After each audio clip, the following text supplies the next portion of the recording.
already felt themselves in patience. So the moon has given them the mark. Every Tuesday, this one, they've already taken action. Mars has given them the marks. These are the teachers. The planets are the teachers. Every Wednesday, they've communicated the truth. Mercury has given them their marks. Every Thursday, they've expanded into self-protection. They've expanded into their desired self. Jupiter has given them the mark. Friday, they will be tested. Will you love yourself? Venus will come asking you, are you going to love yourself? Are you going to trust yourself? Are you going to trust your experiences in order for you to love yourself regardless? If you score, you get a mark.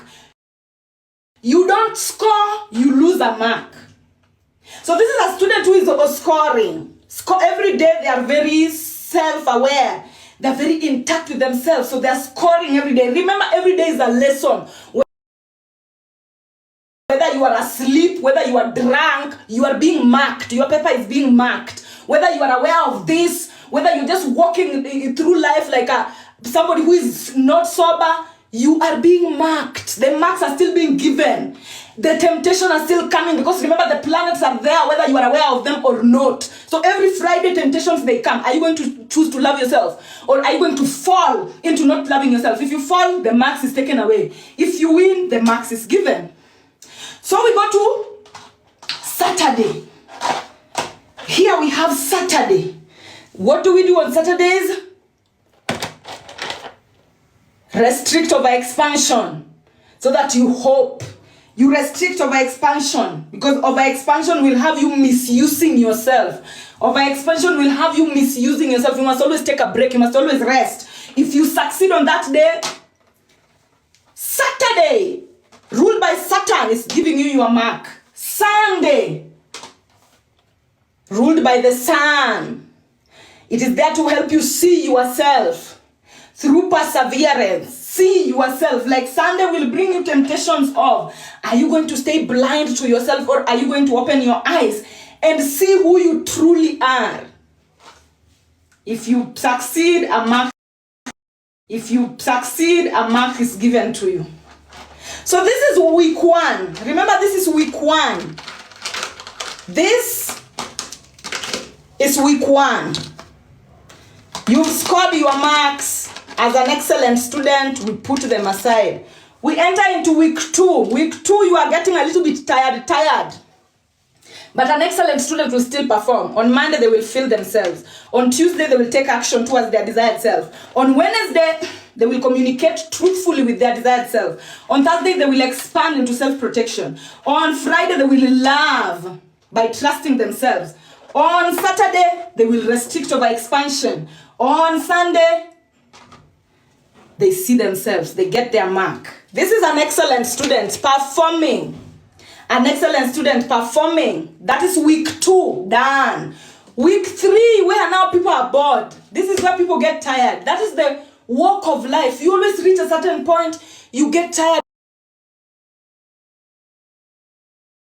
Certain point, you get tired, you want to stop, you want to, energies are negative. But when you continue, that consistency, it bears result. So an excellent student, this is still what they do. On Monday, they feel themselves. On Tuesday, they take action. On Wednesday, they communicate with their desired self. On Thursday, they expand into self-protection. On Friday, they love themselves. Saturday, they restrict over expansion. And then Sunday, they see themselves. Week 3, done. Now the last week. The last week is usually not the week that you are the most down. The last week is usually the week where now your downness is starting to pick momentum again. It is starting to pick momentum again. So know that in week 3, guys, this is where you persevere. In week 3 is where you hold it. This is where you will feel like giving up. This is why you will feel like giving up in week 3. This is why you will feel like, oh, I need to backslide. This is why you will get the withdrawal syndromes. But if you keep it going, and you get your marks, the universe is not hell. Week 4, you start to pick momentum again. Week 4, you start to climb again. Your energy starts to pick momentum again, going back to week 1 now of the next month. We do not live in a linear world from point A to point B. We live in a cyclic world. So by the time you're done with week 4, you are picking momentum to start week 1. Know how the energy flows. The energy flows in an infinite manner. So by the time you're reaching week 4, you are getting now energy to start picking momentum again. So you will perform well. Week 1, day 1, you feel yourself. Mondays. Tuesday, you take action towards your desired self. Wednesdays, you communicate with your desired self. Thursdays, you expand into your desired self. Fridays, you love your desired self. Saturdays, you restrict over expansion. And then Sunday, you see yourself. So this is a good performing student. So by which month are we? Let's say we are in the month of December. Let's say we are in the month of December. Thank you for the subscribers. So this is the month of December for an excellent student. They've scored like that. Or let me say January. Let me just put January instead of December. So let me just teach from number 1, like the typical learning that we know. So this is a well-performing student. So January, my goodness, can you stay? So you can see, this is January for them. How are their marks? These are their marks. In week 1, they did excellent.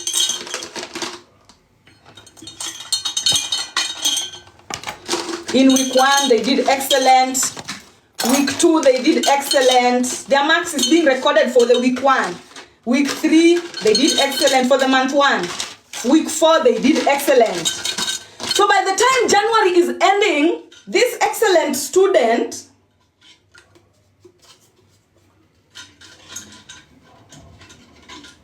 by the time January is ending, look, this is their Achilles heel, their self-knowledge is, they're scoring high. They're scoring high in their self-knowledge.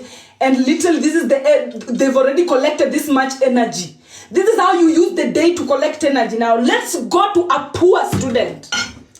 A poor student who is not even self-aware. They're walking through life like a drunkard. Week 1. This is week 1 for them. On Monday, they're supposed to feel themselves. They flake. On Tuesday, they take action, probably. On Wednesday, they don't communicate with their desired self. So they score nothing. When you don't communicate, you score 0, negative. On Thursday, they're supposed to protect themselves. They are people pleaser, they fail. On Friday, they're supposed to love themselves. They struggle, they pretend their way into it, they do. On Saturday, they restrict over expansion. On Sunday, they don't fail to see themselves. So week 1, this is what they've scored. Week 1, that is what they've scored. Week 2, they are drunk. Don't know what's happening. They do nothing. On coming to on restriction. Thank you so much.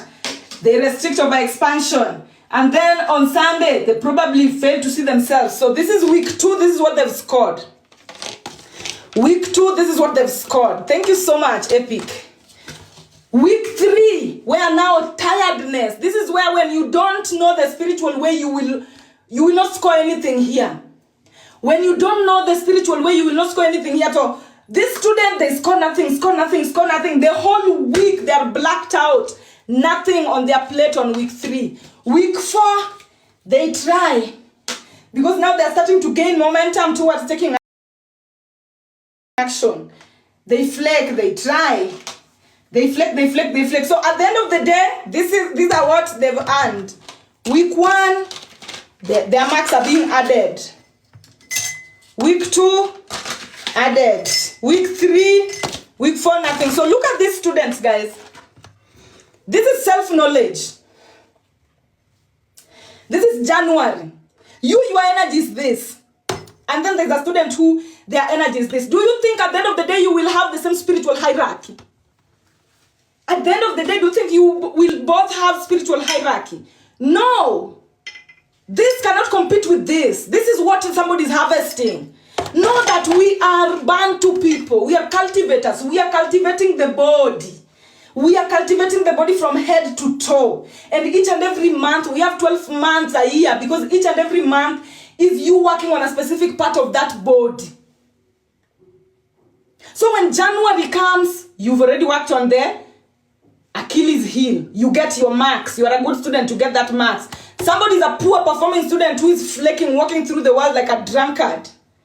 Their ancestors are trying. You know, this is the little that you score is always your ancestors trying to hold you down.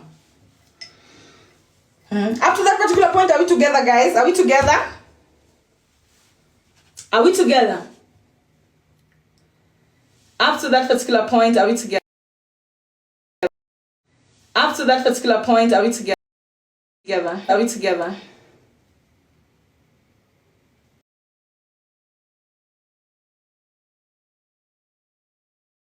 Have you guys seen how, like, literally a practical example of how you're supposed to be collecting your energies?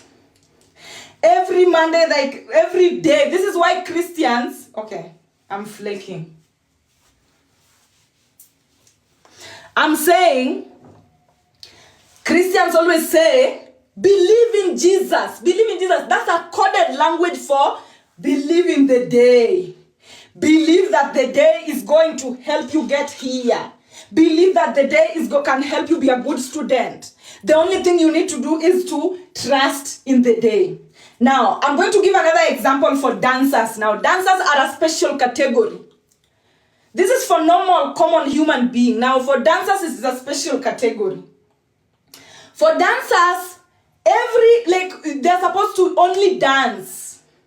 For example, you are somebody who you don't know what is going on this particular planet, but you love how to dance. So, every Monday, you find yourself shaking. Every Monday, you find yourself... Let me arrange this for you so that you see properly. Every Monday in week 1, you find yourself on Mondays, you're shaking your chest. Every Mondays you find that you're shaking. You did not do anything. You just woke up. Because remember, every Monday is for you feeling yourself. Cancer. And cancer is the chest. So every Monday you're just shaking your chest. You will score. You will still score. Like literally you are the same as the person who is going out of their way to feel themselves. You just staying in your house and shaking your chest, you are scoring. Every Tuesday as a dancer, Tuesday is ruled by Mars. That is Aries, the head. So every Tuesday you're just shaking your head. Every Tuesday you shake your head. Every Tuesday you shake your head. By the end of that day, you've done the work. You've done the work. Every Wednesday is ruled by Mercury, which is Virgo and Gemini. So every Wednesday, you shake your arms and your stomach. Every Wednesday, you shake your arm and your stomach. Your arms help you to think, your stomach help you to self-analyze. These are the processes of you communicating with your body directly. So when every Wednesday you shake your stomach and your arms, guess what? You're getting your marks. You're getting your marks as a dancer. This is why dancers, they hack life. They come from ancestors that have the natural formula, the natural marking scheme of success. That's why a dancer can be very dumb in books, but they'll still succeed monetarily and when it comes to self-support, because dancing directly does the work. Dancing directly does the work. Now on Thursdays are thighs day. Thighs day. My students always call them thighs day. They are for your thighs, because they are ruled by the Sagittarius. So every Thursday you find yourself shaking your thighs, shaking your thighs. You're getting your marks. So you are getting your marks. Every Friday is ruled by the neck and the hips. Self-support. It is your self-support that you and your self-support that you and your self-support that you and yourself enable you and your self-balance, your nyash. Those are the things that will truly enable you to love yourself. So if every Friday you're shaking your nyash, your hips, and you're doing some necking, shaking, dances that shake your neck and dances that shake your hips, you're getting your marks. You're getting your marks. Every Saturday, now remember, Saturday is a day that you restrict over expansion. Over expansion will have you misusing yourself. So every Saturday, in order for you not to misuse yourself, your knees. Do some knee work, knee dances, things that make your knees move every Saturday. If you can't restrict over expansion, just work on your knees. The moment you work out your knees, it will naturally activate DNAs that will allow you to never misuse yourself. So when you dance knee dances, you get your marks. Every Sunday is ruled by the sun. Sunday is ruled by the sun, which is the heart. So every Sunday you're supposed to do things that make your heart move, that make your heart shake, that make your heart jiggle. So when you do that every Sunday and you dance those dances, you're getting your mark. So as a dancer, literally, you can be a good performer by just dancing through life. And this is why our ancestors were people who majored mostly in dancing, because dancing is a way to access higher dimension and higher realms without looking into any big books, without reading any books, without having to memorize anything. You can just be a dancer and you will be making mountains move through your life without you having to rely on chai, on the tea, on the world tea, to help you go your way. So dancers, this is why, if you've ever wondered, why are dancers always so successful? This is the reason. Dancers are highly favored. So if you are somebody who you don't dance, please start dancing. Those movements are very important when it comes to spiritual work. I am a dancer. Yes, that is what it is. So dancing is the natural key. Is one of the keys to get to the top of the mountain. If you want to get to the top of the mountain without doing anything, movement, shake these parts of the body, and you will find yourself to the top of the mountain. There are many ways to get to the top of the mountain. It's not just one. So guys, up to that point, are we together? Are we together? Are we together up to that point, guys?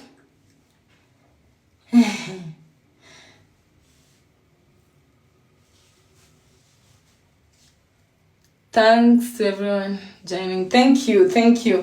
Guys, people who want to subscribe to my private classes, please do. Yes. And people, like sometimes I encourage those who cannot subscribe. Please, people who gift me, sometimes I encourage you, instead of gifting me, just subscribe for someone if it is enough to subscribe for someone. Help other people join the community too if you can. What is Tuesday? Taking action towards what? Kindness, to cultivate kindness. It is not always just taking action, bulldozing your way into, making the world a difficult place for others. It is taking action towards kindness, especially self-kindness and kindness towards others. Self-kindness is naturally kindness towards others. Yes. Somebody is asking, can I give examples of what? Let me see. Can you give examples of the values? Which values, my dear? Which values? These are the 7 pillars. I think you learn them in CRE, religious education. You have patience. Patience help you feel. Taking action help you cultivate kindness. Taking action towards your desired self help you cultivate kindness. Communicating helps you with being truthful. Communicating with your desired self help you with being truthful. Let me even align them here. Communicating with your desired self help you be truthful.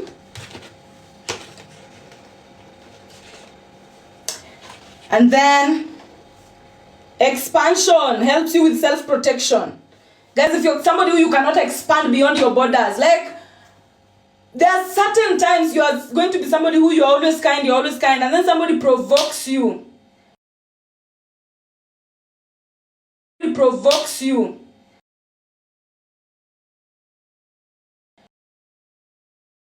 Is, especially when you need to protect yourself, you expand. When you need to protect yourself, you expand. And when you also need to protect the planet, you have to expand. Expansion is learning, protecting, it's just like that. And then loving on Fridays, which helps you with cultivate trust. When you love yourself, you learn to trust yourself. And then Saturdays, restrict over expansion, which helps you with hope, gives you hope. Restricting over expansion gives you hope. And then finally Sundays help you see yourself so that you're able to persevere. Your vision of yourself helps you with perseverance. Perseverance. You know who you are. You are capable of persevering. So these 12 houses. So by the time, let me just show you. So by the time you're done collecting in January, I've even already misplaced. Where's January, my dear? Oh, it's here.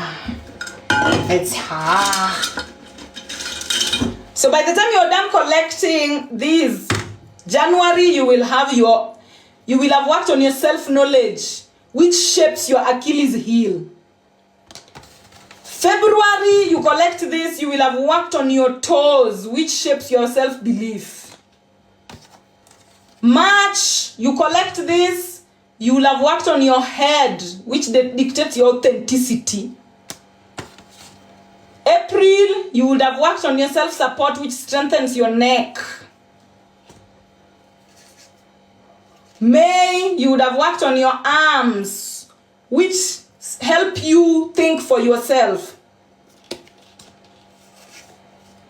June, you would have worked on your chest, which helps you to feel. July, you would have worked on your heart, which helps you to love. August, you'd have worked on your stomach, which help you to analyze. September, you'd have worked on your Nyar, which helps you to balance yourself.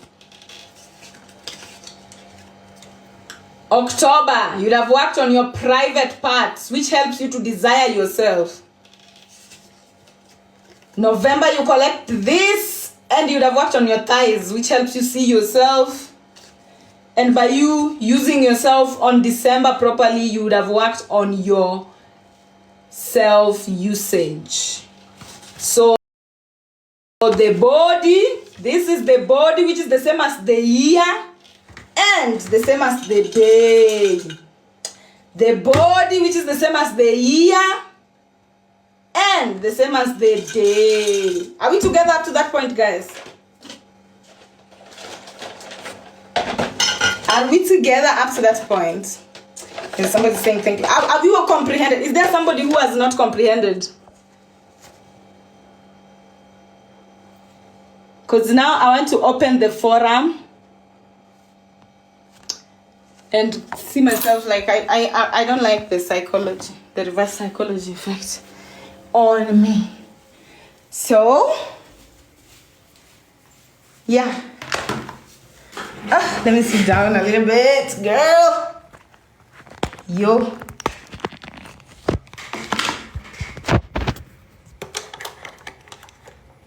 This is my workspace. So let me sit here as we continue. Yeah. What about June?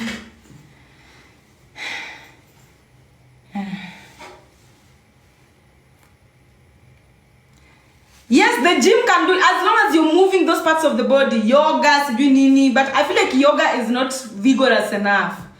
Yoga is just a lazy version of African dances. So me, if you're an African, I wouldn't encourage you to go to yoga. Mr. Ike, thank you so much. I wouldn't encourage you to go to yoga as an African. That is so... Going to yoga as an African is... it is lazy. It's a lazy level, a lazy rank. Africans are spiritually vigorous individuals. So if you want to get the most out of this thing, TikTok dances, Kwanzaa. First of all, a lot of TikTok dances are literally, oh no, the writings stay on the walls. So even right now, our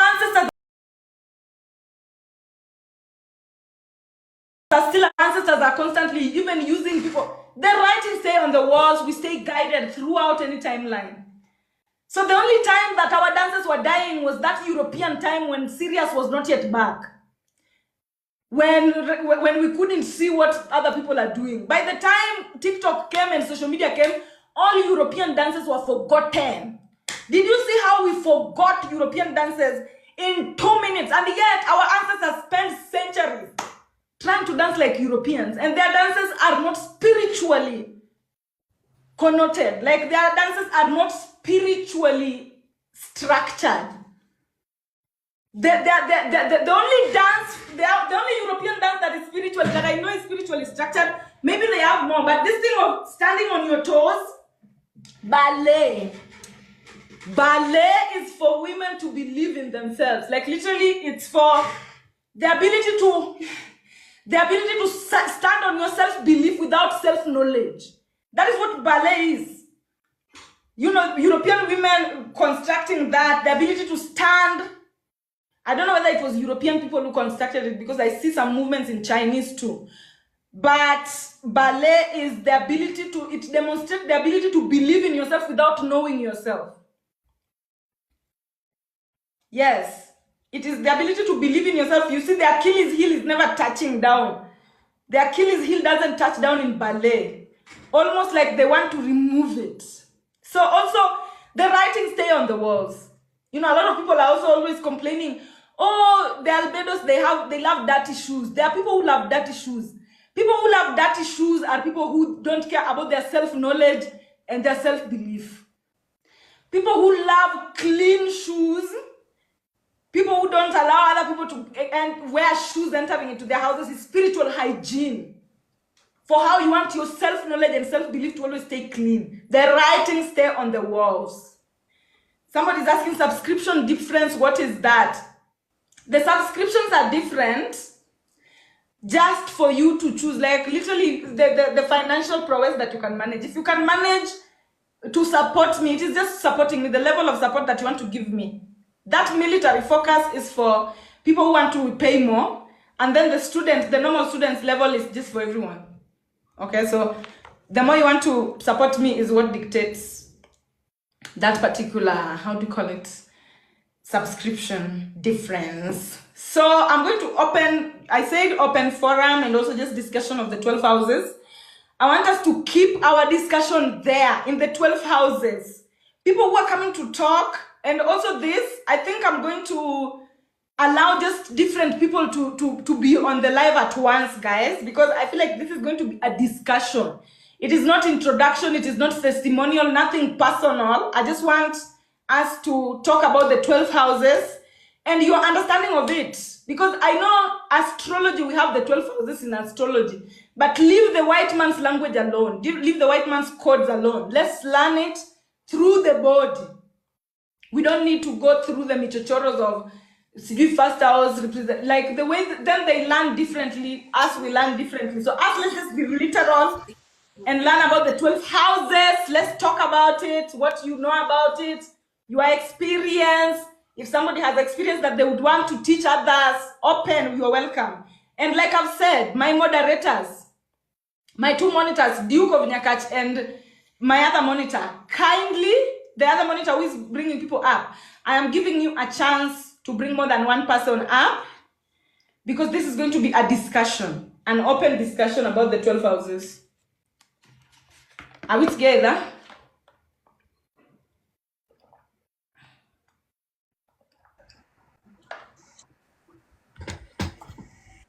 Hi, Swiri.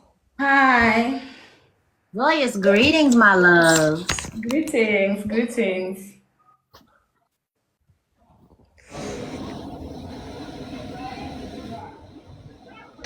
Somebody's asking me, how long to dance per day? Now that is now how you communicate with your body. One thing I'll always tell you guys, don't copy paste anybody's routine. Don't be these people who you go on YouTube and you Google what is their millionaire routine. Don't copy paste people's routines. Go communicate with your body. Know what your body can take. We come from different bloodlines. We come from different biologies. What might work for me might not work for you. So communicate with your body. Don't be a puppet who asks everybody, what should I do? How long? No. Communicate with your body. Your body will tell you when to stop, when to start, when to go. Then you get into the flow. Yes, my people. Who wants to start speaking and how I don't want to control this. So let's just go. I was about to ask you what the nature of what you desire this to be. This is my first time here. I'm Lady B, by the way, my loves, coming from Charlotte, North Carolina, in the USA, Welcome. and absolutely adore you. It's a packed house, so shout out to all the benevolent beings in the building. Shout out to all the benevolent ancestors. When I say it is a packed house over my way, we love pulling up on you. Grandma said, pick up the phone. I picked it up. She said, hop on TikTok. I hop on TikTok, and every single time I'm you grateful. were able to give me an example to utilize in layman terms for the experience that I'm actively having. And it is time for me to step up and speak. It is time for me to liberate my land. And Yes. as I'm doing so, we get a little cosmic in the tongue sometimes. We able to express, you know what I'm saying? And Yes. for the minds that I'm a leader of leaders. So for the minds that I am leading, I must be able to break it down a little bit. You know what I'm saying? Let me give you a little example of what I'm saying. Today's example rocked the house. I just had a conversation with a team of non-ether divine beings that are desiring, they have the desire within them to learn. And that alone is enough, right? So because they have this desire to learn, I am sitting in meditation and doing my studies and aligning with goddesses like yourself to give them that information, right? So I'm in the comedic science portal and we chatting spiritual hygiene. And I told it to them like my grandma say it to me. You gotta sweep around your own doorstep before you go sweeping at anybody else's. The epitome of self-love. So gratitude, your studies, your obedience, your self-love is ruminating and resonating through the cosmos. It is getting to the leaders of leaders. And baby, those of us that can pick it up, we ain't putting it down. So I appreciate you. I appreciate you too. Thank you so much for that beautiful energy. I appreciate you and I look forward to us walking together in this journey around the Milky Way. I say yes. Oh my yes. God. Wait. Okay. Anybody else want to speak? My people, when you climb, you Yep, speak I up. want to. I want to. Hi, sweetie. Hi. Thank you. Thank you so much. Thank you so much for sharing yourself with us.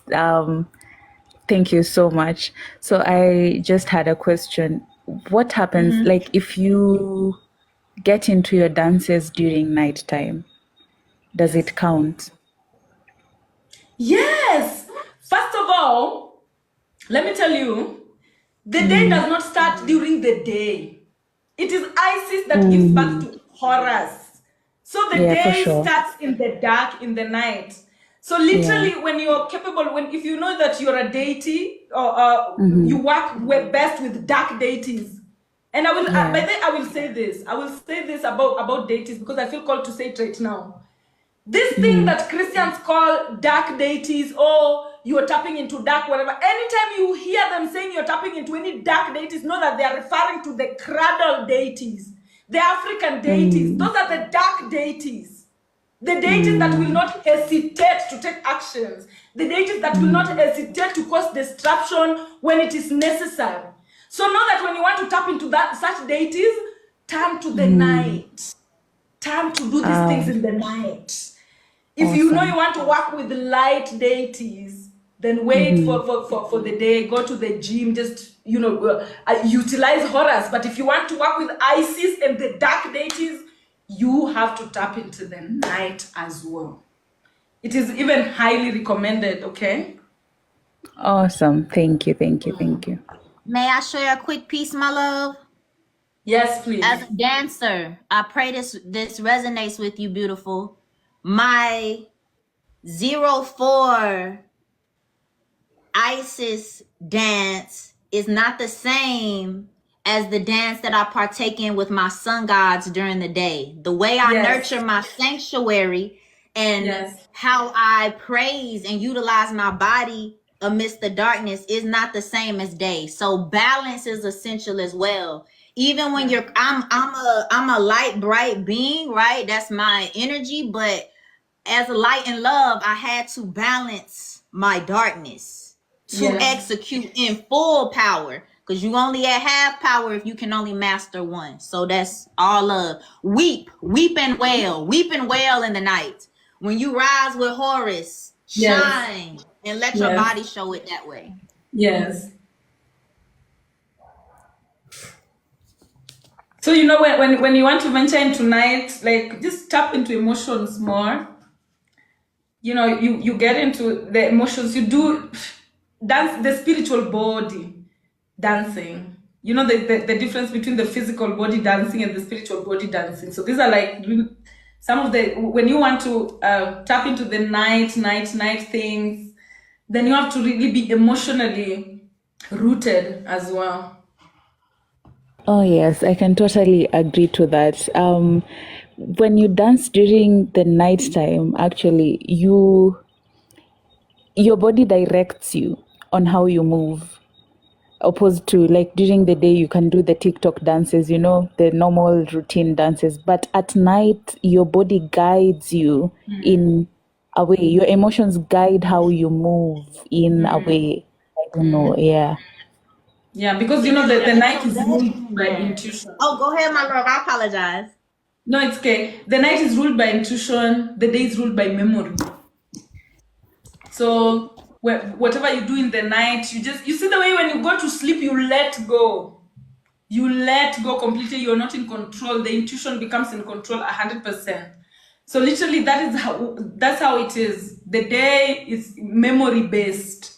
So it's when you're dancing in the day. This is the reason why me personally, I feel like TikTok is so spiritual in all aspects of it, even the dances.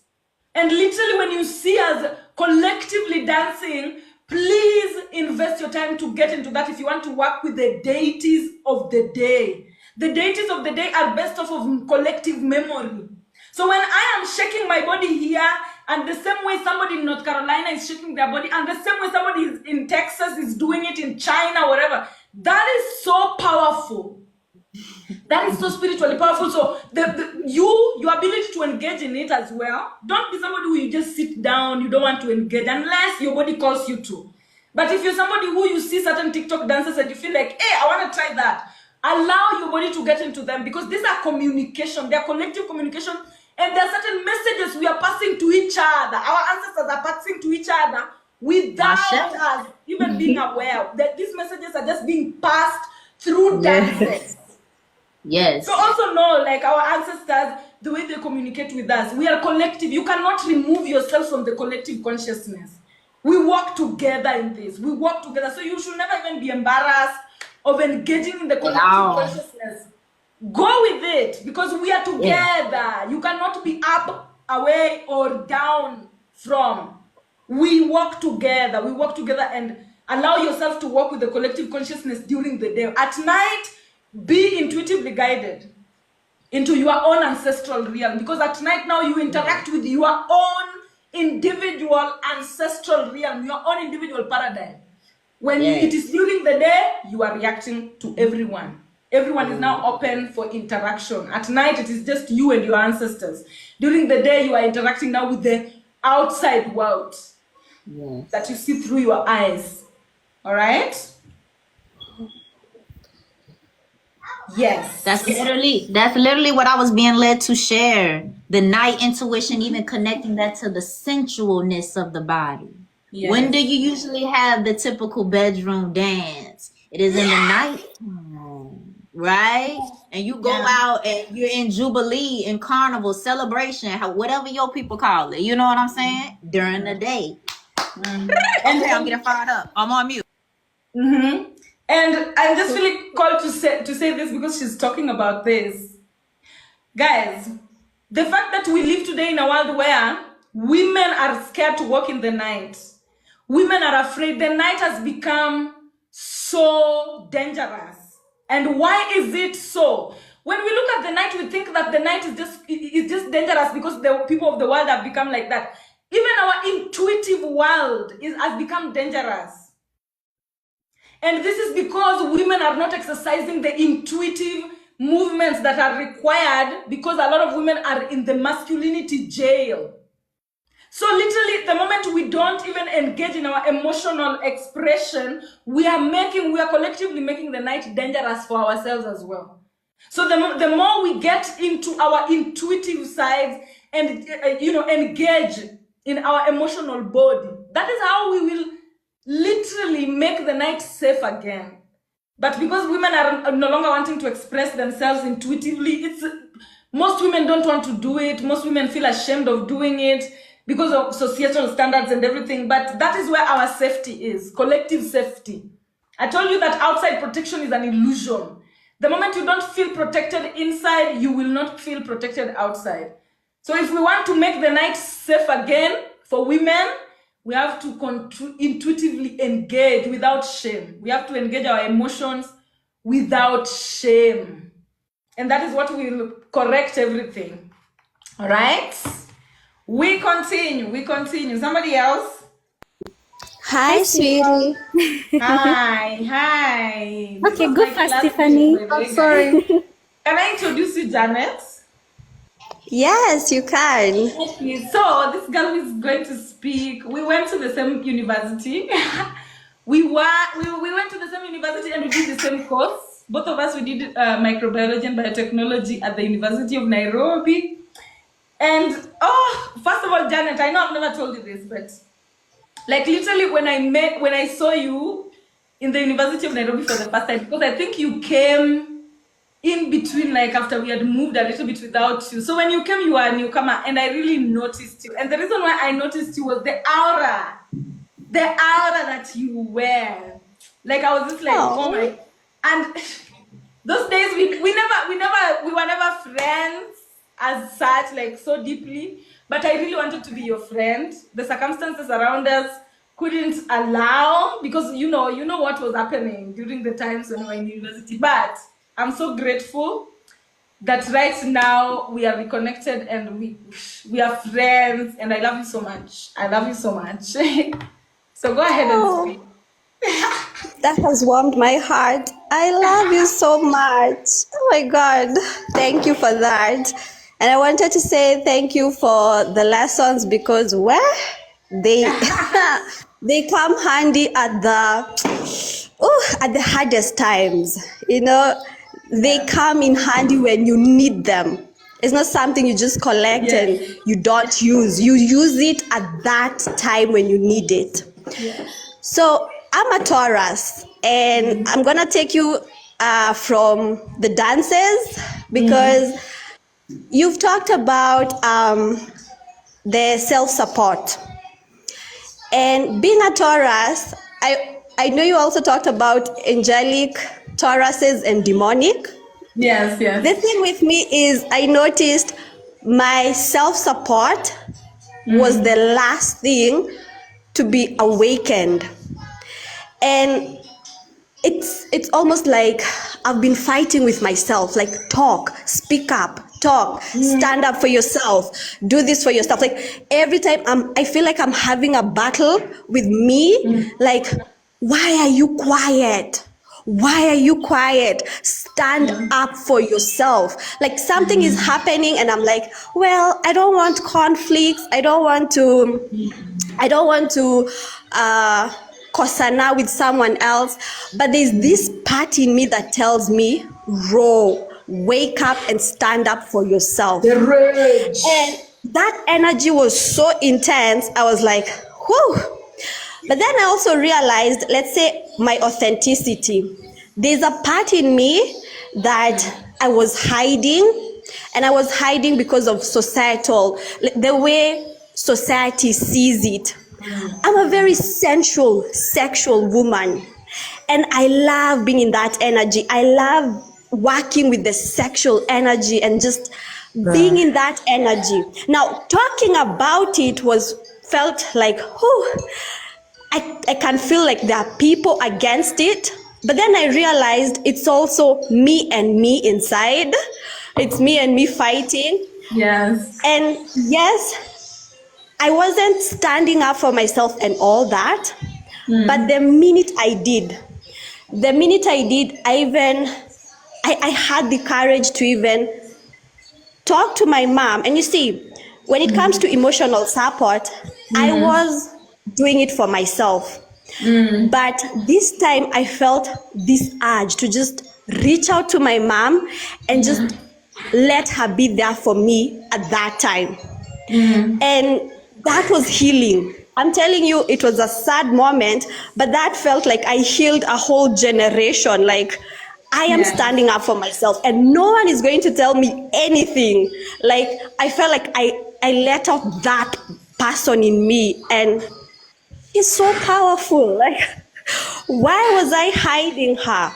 So, like, I wanted to ask, why did my self-support come last? It came last because the first time I started working on all this, my heart chakra was the one that was opened first, like that self-love. I just started loving myself. And then somewhere there, I started knowing who I am. And knowing who I am, I was like, yeah, this is who I am, and I'm not going to let anyone tell me who I am or not to be who I am. And that is when my voice really opened up. Like, I can't even explain. Why was it the last if I'm supposed to be a god of self-support? Why was it the last? Now, let me tell you.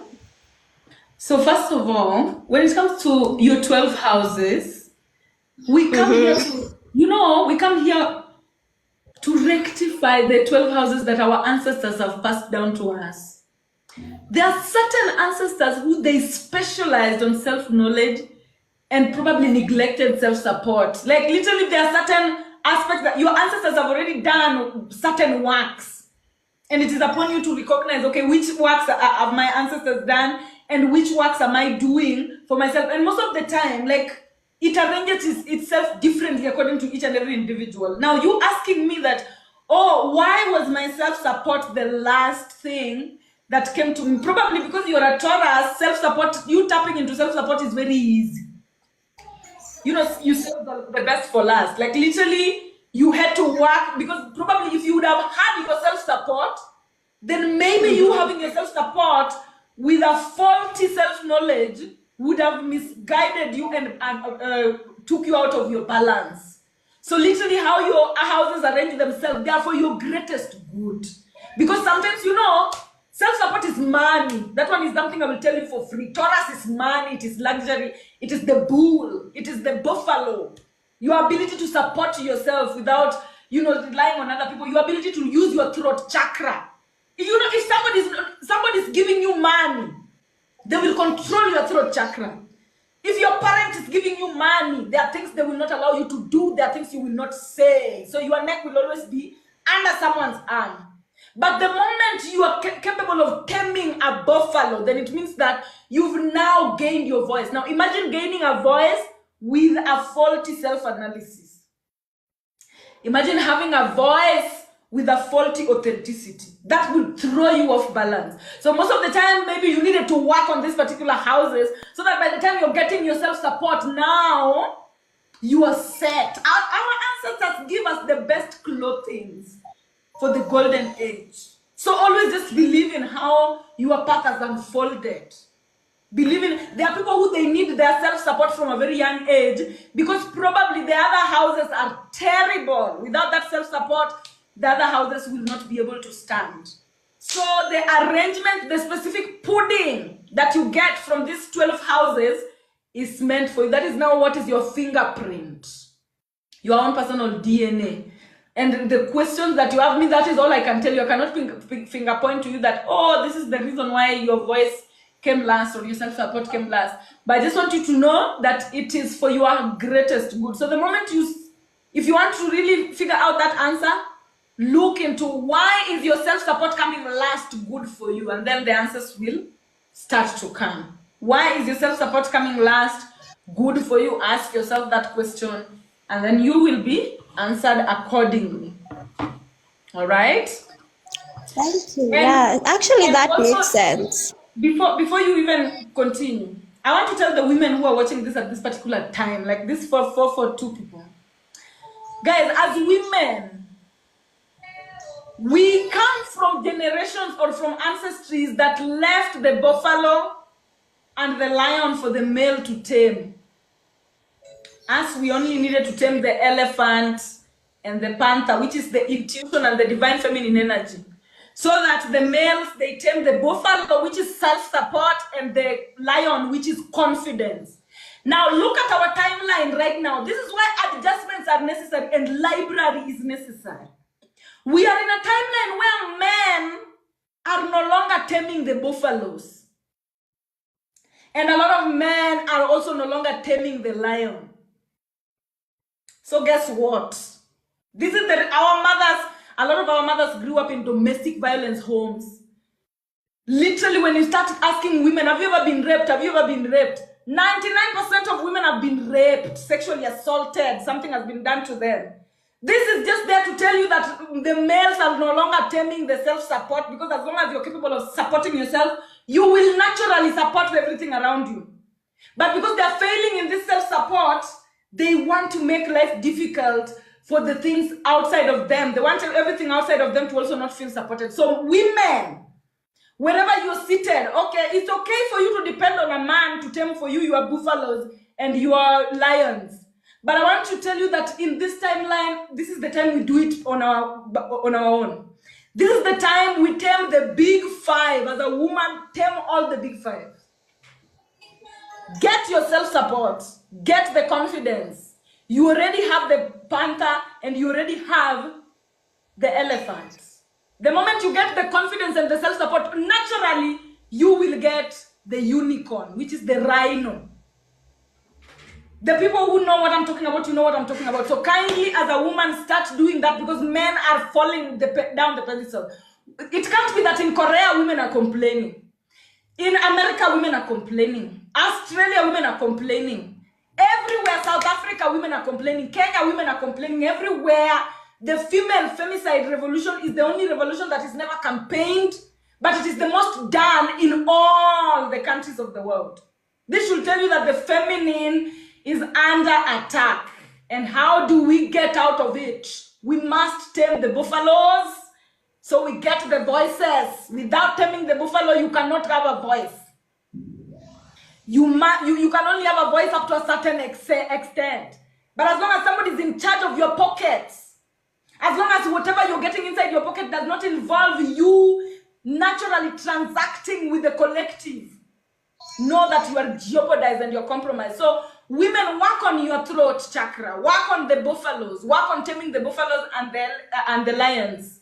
Be confident, support yourself, so that we can literally lead this world to a better place. It is messed up right now, wars everywhere. Nothing fun is no longer going on this planet. Tell me what is fun that is going on in this planet right now. Point me to the direction of something spiritually sacred that is happening on this planet right now. And the reason is because the women don't have voices. The people who have voices are like the Netanyahu or whatever of Israel. You know, people who have voices are people who cannot even make decisions. They are busy measuring whose dick is bigger, whose dick is bigger, whose dick is bigger. That is all they do up there. So women, we need to like literally hold them by the balls and tell them, sit back now, we have the voices now. And how do we do that? We have to tame the buffaloes. I'm telling you, there's no other way to strengthen your throat chakra. There's no other way.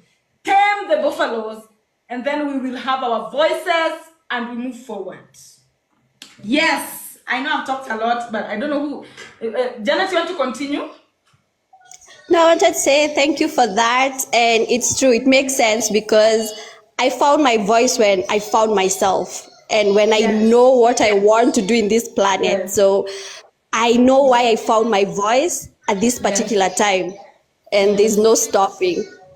Yeah, thank And you. just the fact that, Speak. Yeah, I'm done. Okay, I'm saying, and just the fact that you're saying you found yourself and you found your voice. You don't need money to become yourself on this planet. You need yourself to become money, my dear.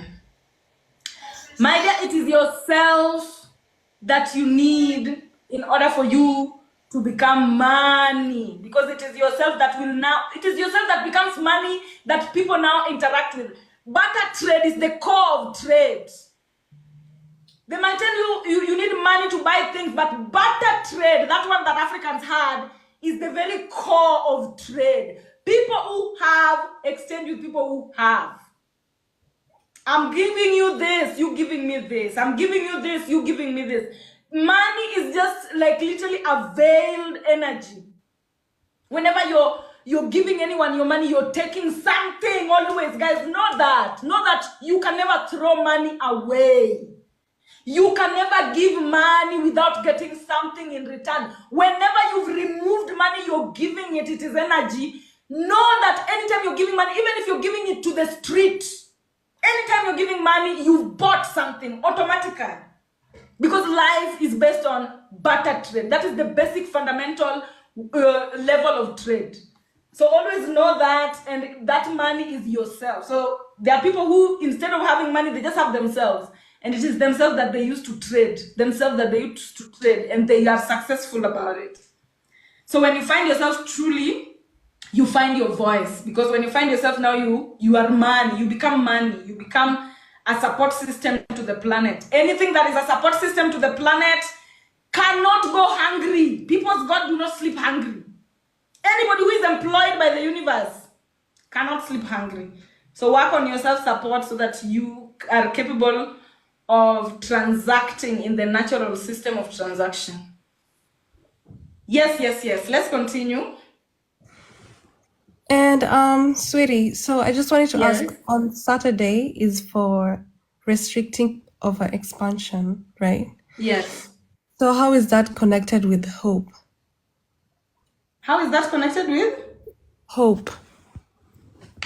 When you restrict over expansion, the moment that you're always expanding, you're always expanding, you're always expanding, you're always moving, you're always morphing into something else, you do not have time to literally sit with what you have. And your ability to sit with what you have and look at it is what now tells you that, oh, by the way, from this particular point, you can move into this point. And that is what is called hope. The ability to see that I can move from here to here. When you're constantly moving, you cannot see that. You cannot see that, oh, by there I can move from here to here, because you're moving. You're in the process of movement. The only time you know that, oh, by then this one, like it gives, hopes is the ability to know that something can be added on top. Something can be added on top. Something can be added on top. And for you to have that, you must sit down, my friend, and relax and restrict over expansion and look at what you have. Like, for example, me, I can have days where now I have to sit and look at where I have come from up since I started TikTok up to this particular point. And me looking at that is what will help me know that, oh, now this is the direction I can take. If you do not have that step in your life, you can never have hope. You'll be hopeless. If you're constantly moving, like people who work a 9 to 5 that they don't like. Moving. You never stop to think, you never stop to see, because your boss wants you to be like that. You lose hope. You don't know where to go. I hope I've answered your question. Yeah. Okay. Hi, sweetie. Hi. Before you talk, happy human, let me just see. Somebody has asked, does it mean it's bad to give money? No, I'm not saying it's bad to give money. I'm saying anytime you're giving money, know that you are buying an energy. Now, are you aware of the energy you're buying? That is the question you need to be asking yourself. Anytime you're giving money, why are you giving that money? I'm giving you money so that you give me bread. The energy I'm buying is the bread. I'm giving you money so that you give me a torch. The energy I'm buying is for that torch to help me mulika mulika. I'm giving money to a street child because I want to see better change. I want to make them happy. Making others happy, you're buying that happiness to yourself. You're making your own self happy. You never, the moment you're giving out energy, you are getting an energy back. So it's just always important for you to be clear about the energy you're getting back. Which energy are you getting back? Are you getting illusion? When you're giving money to support illusion, you get illusion back. When you're giving money to support oppression, you're getting poverty back. When you're giving money to support pedophilia, you're getting, your own child will be in danger of it. Like literally, every time you're giving money, know that you're getting something in return. So always be clear. Happy human, you can continue, please. Thank you, sweetie. And that reminds me. Sunshine, thank you so much. And you will get that learning, everything you give us. Yes, happy human, yes? Thank you. I think there was someone else talking. Rina. Yes, I was saying a polite reminder. My name is Nyagodie. I feel like every time I need to say that when I'm talking here. And the interesting thing about Nyagodie, it means walking. It means a traveler. So that is the Achilles heels. Yes. And my question is surrounded around that. If you allow me, I'll quickly go through the body parts for each day. Then I pose my question. Yeah. So Monday, chest. Tuesday, head. Wednesday, stomach and arms. Thursday, thighs. Friday, neck and hips. Enyash. Saturday, knees. Sunday, heart. Is it by design that the Achilles heel is not taking any day? Is it that it's a prominent one that has to be done every day? No, not necessarily. Okay, so when you look at the 7 days, is focusing on certain parts that are the most essential for daily survival. Okay, and Achilles heel is about self-knowledge. Now, for you to arrive to that self-knowledge, you have to feel that like literally. The body parts that are not here. So I'm going to go through each and every one of them with you. Like for example, Monday we have the chest. This area. I just want you to look at the body part as I'm saying it. On Tuesday we have the head. Okay, so we have the chest, we have the head, and then on Wednesday we have the stomach area and the arms. Okay. On Thursday we have the thighs, which helps you into expansion. Now, remember the thighs, like literally they carry the knees, they carry the Achilles heel, and also they carry the toes. So we have Thursday where you used to expand. And then we have Friday where there's your nyash, your hips, and then your neck.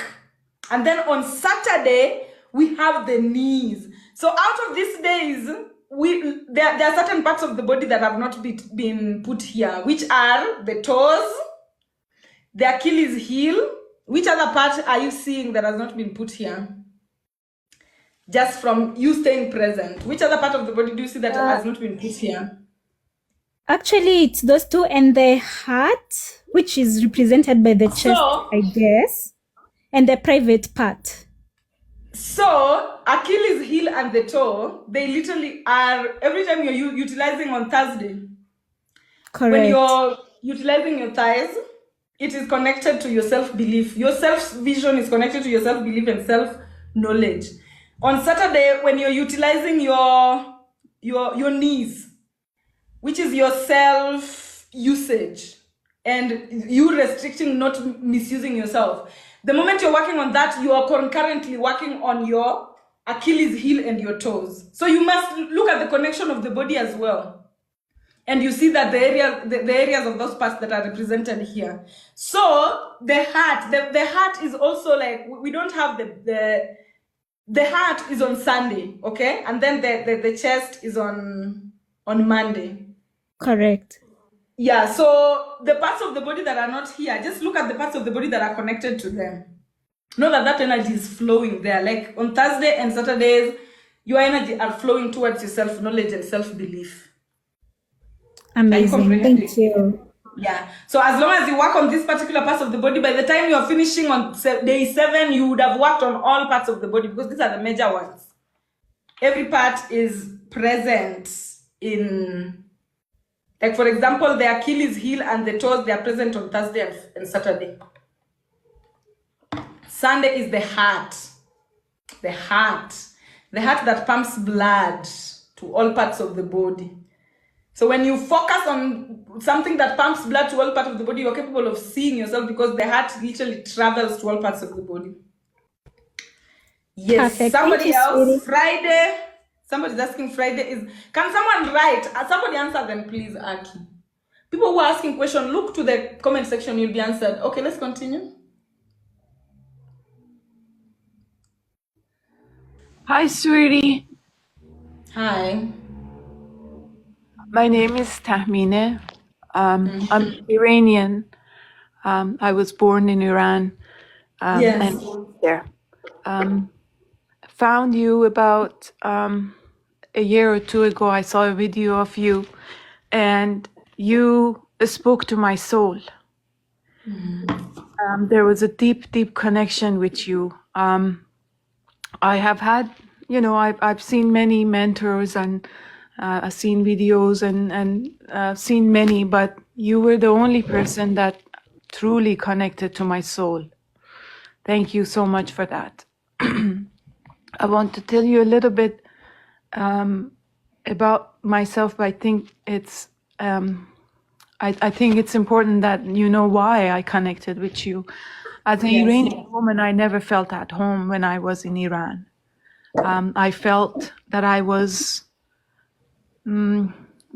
pushed out because it's ruled by the masculine power, and put down, and they fear the women and the feminine power, and that's how they control the country and the society, by putting down the feminine and literally trying to banish it and banish it from society. We have fought back always, and we are pushing back. But at the time when I was younger, it was too much for me, so I left my home and I came to Canada. But I never felt like I was at home even when I was in Canada. I always felt like I'm a traveler. I don't belong anywhere. I felt that I was not in my power, because where I was walking, my ancestors did not walk before me. And that hurt me. And when I listened to your video, I remember I was so shaken, because suddenly I felt like through you, I will rebuild a connection with my ancestors, and I will find them no matter what. So I want to thank you for that. You speak to my soul. You put me in connection with finding myself truly. And I even wrote down some of the phrases that you said, that it was absolutely what was missing in me. Where you said, put your name on the lease of the people who own land where you are. See yourself on that lease. And I realized I have never given myself that. Awaken the goddess, the dark entity within you that is there to protect you and serve you. Bring it up as a woman. So those words really, truly stuck with me. And now I am on a path on learning about myself and connecting with my ancestors through your teachings. And going back to the subject of dancing, I am a warrior by nature. I'm a top athlete. I practice martial arts, and I always loved the idea of dancing but it was hard for me to get in my grooves. And through some traumatic experiences, I found myself trying to dance to this drum music that I had find connecting with my soul, and I was crying the whole time I was trying to dance. And it was hard.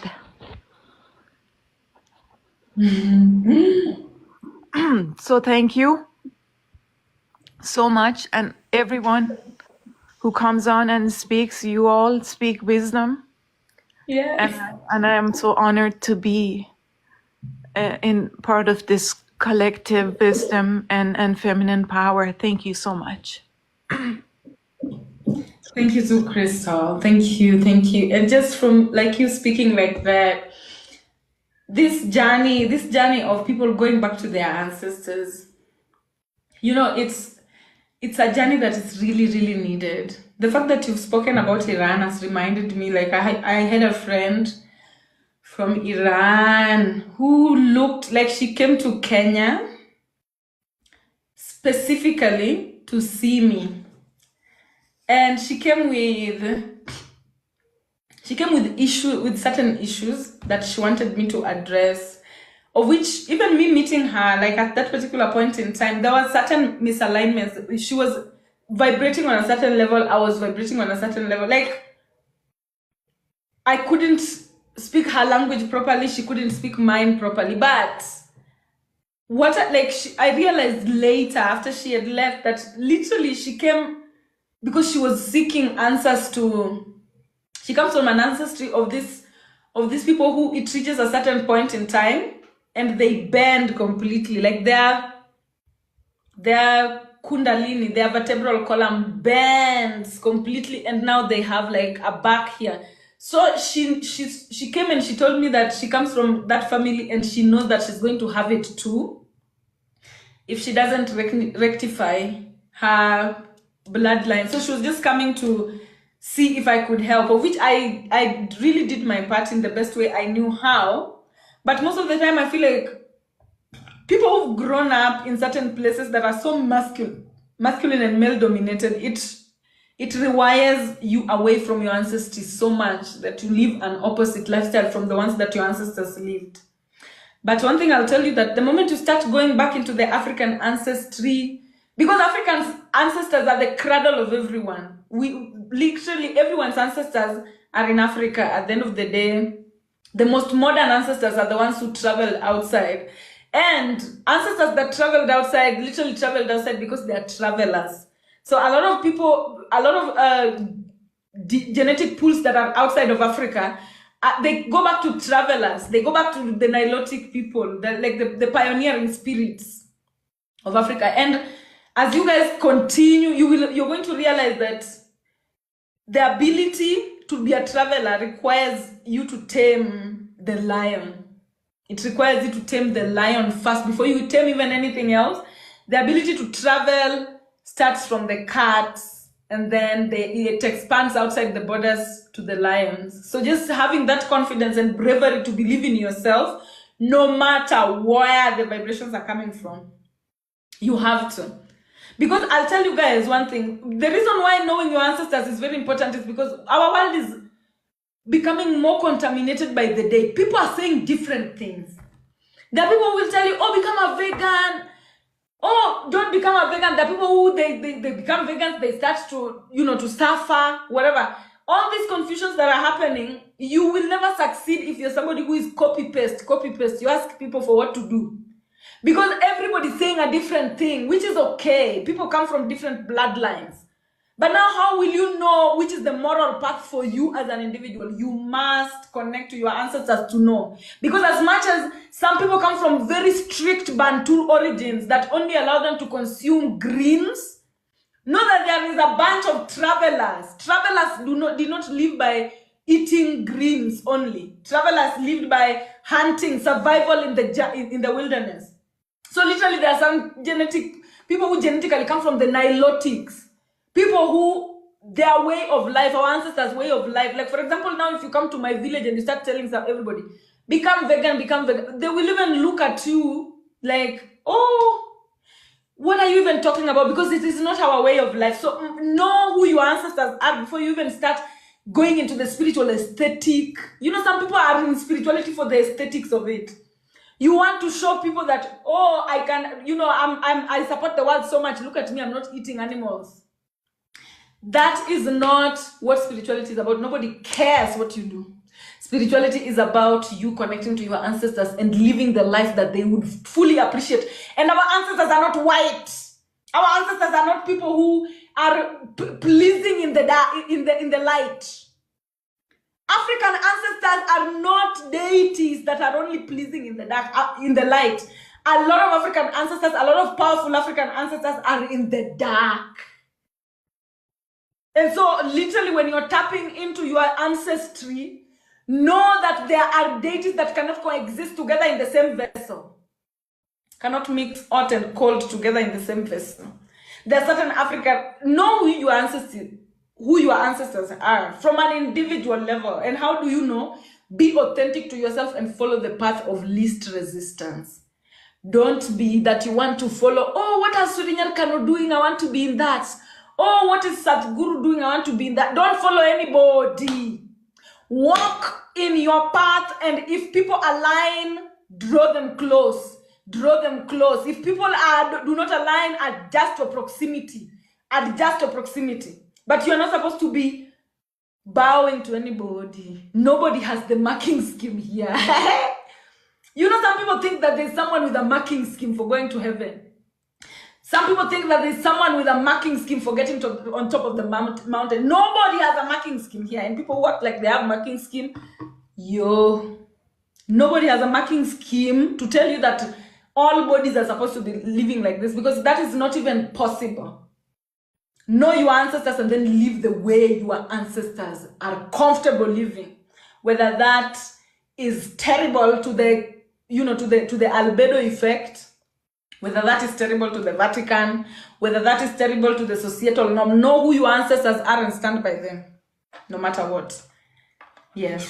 Somebody else? Hi, Jambo. Oh my God, I love you so much.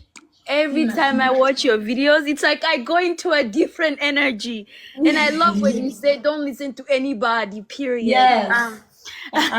So nobody has access to your internal CCTV system. Don't listen to anyone. You can only hear it from the outside and pick what resonates and leave what doesn't. But anybody that wants to curate you in a certain way, dress you in a particular uniform, that is how you start cult behavior. And that is how you start to move away from your ancestral pleasing and you start to people please. So never let anybody tell you anything. Let's just relate. We are equals. You tell me, I tell you, I like what you're telling me, I pick it. I don't like it, I leave it, I go. Without you feeling like, oh, I need to hold that one accountable. There are some people who are like, oh, she's not vegan, she cannot be spiritual. She's not vegan, she cannot be spiritual. Omera. Your ancestors are who again? Do you know my ancestors again? You know, some people, they want us to be relatives by force. I don't know you, you don't know me. You don't know the ancestors I've come from. Even my own siblings, sometimes they don't know the ancestors I come from. So know that about yourself. Nobody else has your inner CCTV system. Nobody should be coming here to direct you that by the way you are supposed to be living your life like this. Tell them, man, get thee behind me, Satan. Move with the people who are aligned and adjust your proximity from people who are not aligned with you. And do what you want, as long as it's for the good of all, especially yourself, and with harm to none, especially yourself. yes, that's true. Tina, you can continue. I really like when you're talking. So I've been listening to you, I think, for like 3 years, because I live in Canada and I am the only person in my family who is spiritual. So, and I did ask you this in the last life that you had. I was like, how can you know your ancestors? Because me and my mom, we don't get along. I feel like me and her demons, we just don't get along. So, and you told me, see the wall, I didn't really know what you were talking about. And when I started thinking about it so much, I was like, oh, sometimes I do a lot of similar stuff that my mom does. So maybe I can see in myself and know who I am. And I always, because I live in Canada, I hate the cold. I just want to be somewhere that it's hot. I want to be somewhere there's like water and stuff like that. But sometimes when you're somewhere, don't feel like you want to run to go somewhere. Like, be aware of where you are, and then you can get where you want to get. But the thing that you were teaching about Monday to Friday, I was calculating while you were on the live. I was like, Monday, it has an energy over 4. And then Wednesday has an energy over 2. And then Wednesday has an energy over 5. And then Thursday has an energy over 2. Oh, 2, it's 20. Then you, like with the 2. And then Friday has an energy of 6. And then Saturday has an energy of 10. And then Sunday has an energy of 10. And that was really speaking to me. And niko nakuya Afrika, ninaweza penda kabisa like tukutanani like Kenya or something. Yes. Yes. Of course. Me, I'm always available, like literally to my people. I'm always available to my people, so of course. Ninaweza penda because sometimes ina feeling niko lost because sina mtu wa kuuliza like how ninaweza yaba my ancestors. If I ask my dad or my mom, they'll be like, "Oh, Tina, you're being so crazy. Like, I don't know what you're doing. That's like some witchy stuff." And the most day where I feel so powerful, it's at night. Like, I could be up all night and I'll feel everything. And it's like, I really want you to be my teacher and like help me in this path that I'm in, I swear.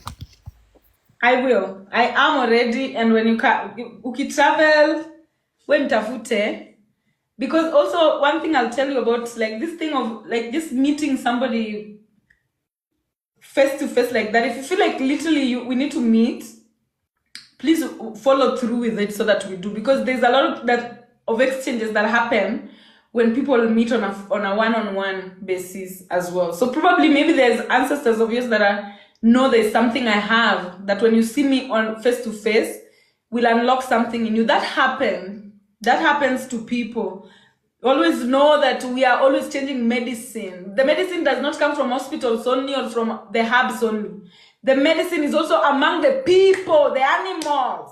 And this is why I always talk. This is the reason why I'm still going back to this Nilotic and Bantu thing and, veganism and the ability to eat meat. Some people will say, hey, eating meat is, this is a necessary conversation.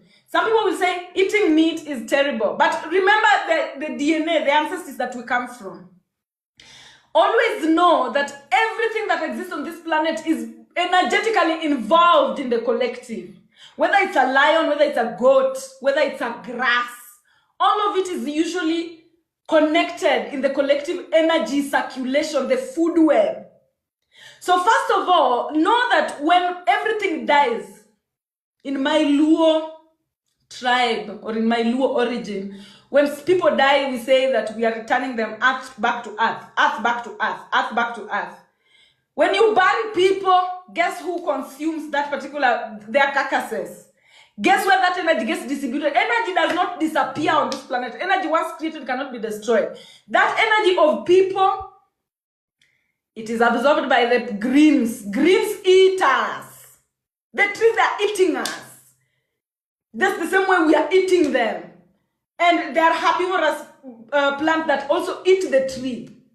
They eat the plants. They carry that energy with them. So there are certain tribes on this particular world that also have the capability through bloodline to digest those particular energies. Guys, veganism is purely ancestral.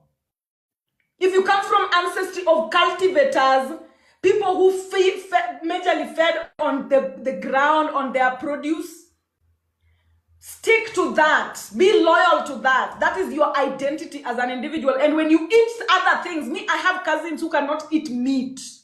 The body refuses by itself because the moment they eat meat, they get infections and reactions and allergic reactions immediately. Your body will always tell you, no, this is a no-go zone for me. But then remember that people who come from bloodlines that already digested these things, already synthesized these things. So as human beings, we also have humans who are carnivorous. We have human beings who are herbivorous. We have human beings who are omnivorous. And literally, that is ancestral. Don't eat what you are not supposed to eat from an individual level. And this is why I'm telling you, it will not be group work. Spirituality will not be group work. If you guys think that we're going to have some church where now we are doing the same things every day, it will never be like that. Spirituality will never be group work. Spirituality is about, do you know who you are? Do you know what works for you? Do that. Do I know who I am? Do I know what works for me? I do that. And naturally, by everyone doing what works for them, the natural food web will start to circulate.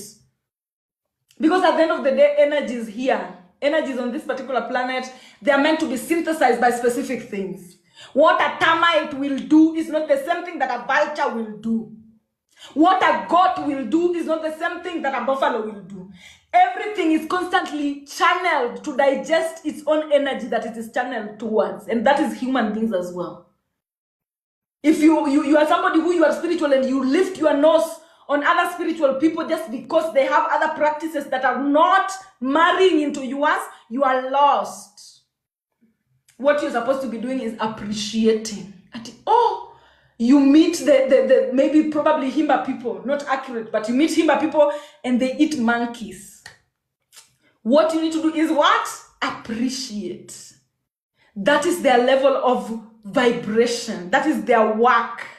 You meet other people, they are capable of consuming this, appreciate. Don't go there lifting your nose, because trust me, this world is not your mother's alone. This world belongs to everybody, every place they come from, whatever they come with. Everybody belongs here.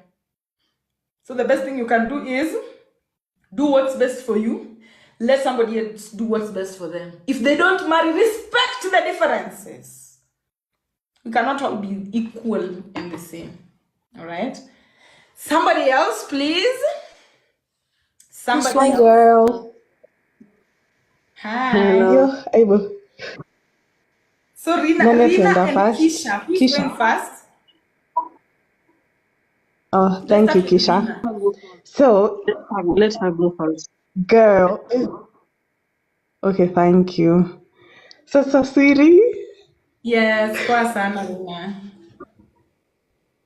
actually, watch until the Kambi, and I think you know this. Let me tell you something. And I don't know, I'm just appreciating how beautiful it is that kwa kila mtu anakuja hapa anasema kitu. I'm just like, girl, pia wewe unaweza relate, you know? It feels so beautiful.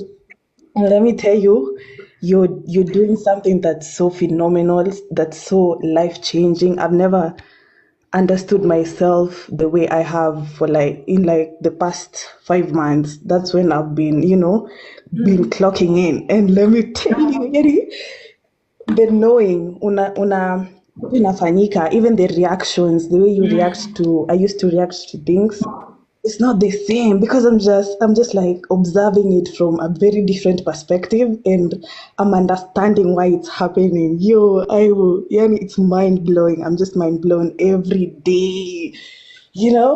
Like hadi saizi, I'm a nyashful person. Lakini saizi nyash yangu imereduce. And it's like when I'm in my confidence zone, I'm outgoing. I'm always out there giving out my energy. But right now, spirit was just calling me to like sit down by yourself.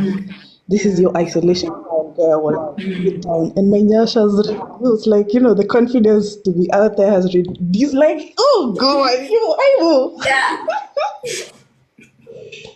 Yes. It's not so beautiful. So let me ask you. I have a couple of questions. I'm gonna try to make it quick. So time if it kila mtu. Like for I'm not like unaona wale students ulikuwa unaongelea na unasema kidogo Tuesday wana miss drunk nini. Can you I'm a person that I'm very last minute, and kuna time I have those surges of energy. I just wake up one day and then I'm just like, I'm feeling so good, and I move my body and I dance. Actually, kutoka nikuwa mdogo, I've been a performer. They've always told me I've been a performer, nini, but the traditional African parents, they want you to be a doctor. So Yes. in between, I lost it. And let me tell you, I was just sitting down and you talk about movement and dancing and everything. And I recalled every time that I was so happy and so abundant, yani in every form, there was always some form of movement. I had a gym membership, or I was mobilizing my friends to, like, dance group, TikTok dances and everything. Like, there was always movement. And my friends are always like, hey, you're so lucky, everything is flowing. But like, girl, I'm not lucky. If I tell you, you'll think I'm kidding, I'm working. Mark you message, but you can't understand. And I'm trying to say my friends, like when they can't understand really what's going on, I'm like, girl, you're not really at that frequency, but I really wish ufike hapo pia wewe. Because everything is gonna be so easy, you know? Everything is so damn easy. Yes, you Anyways, realize girl, it's easy. It's yeah, easy.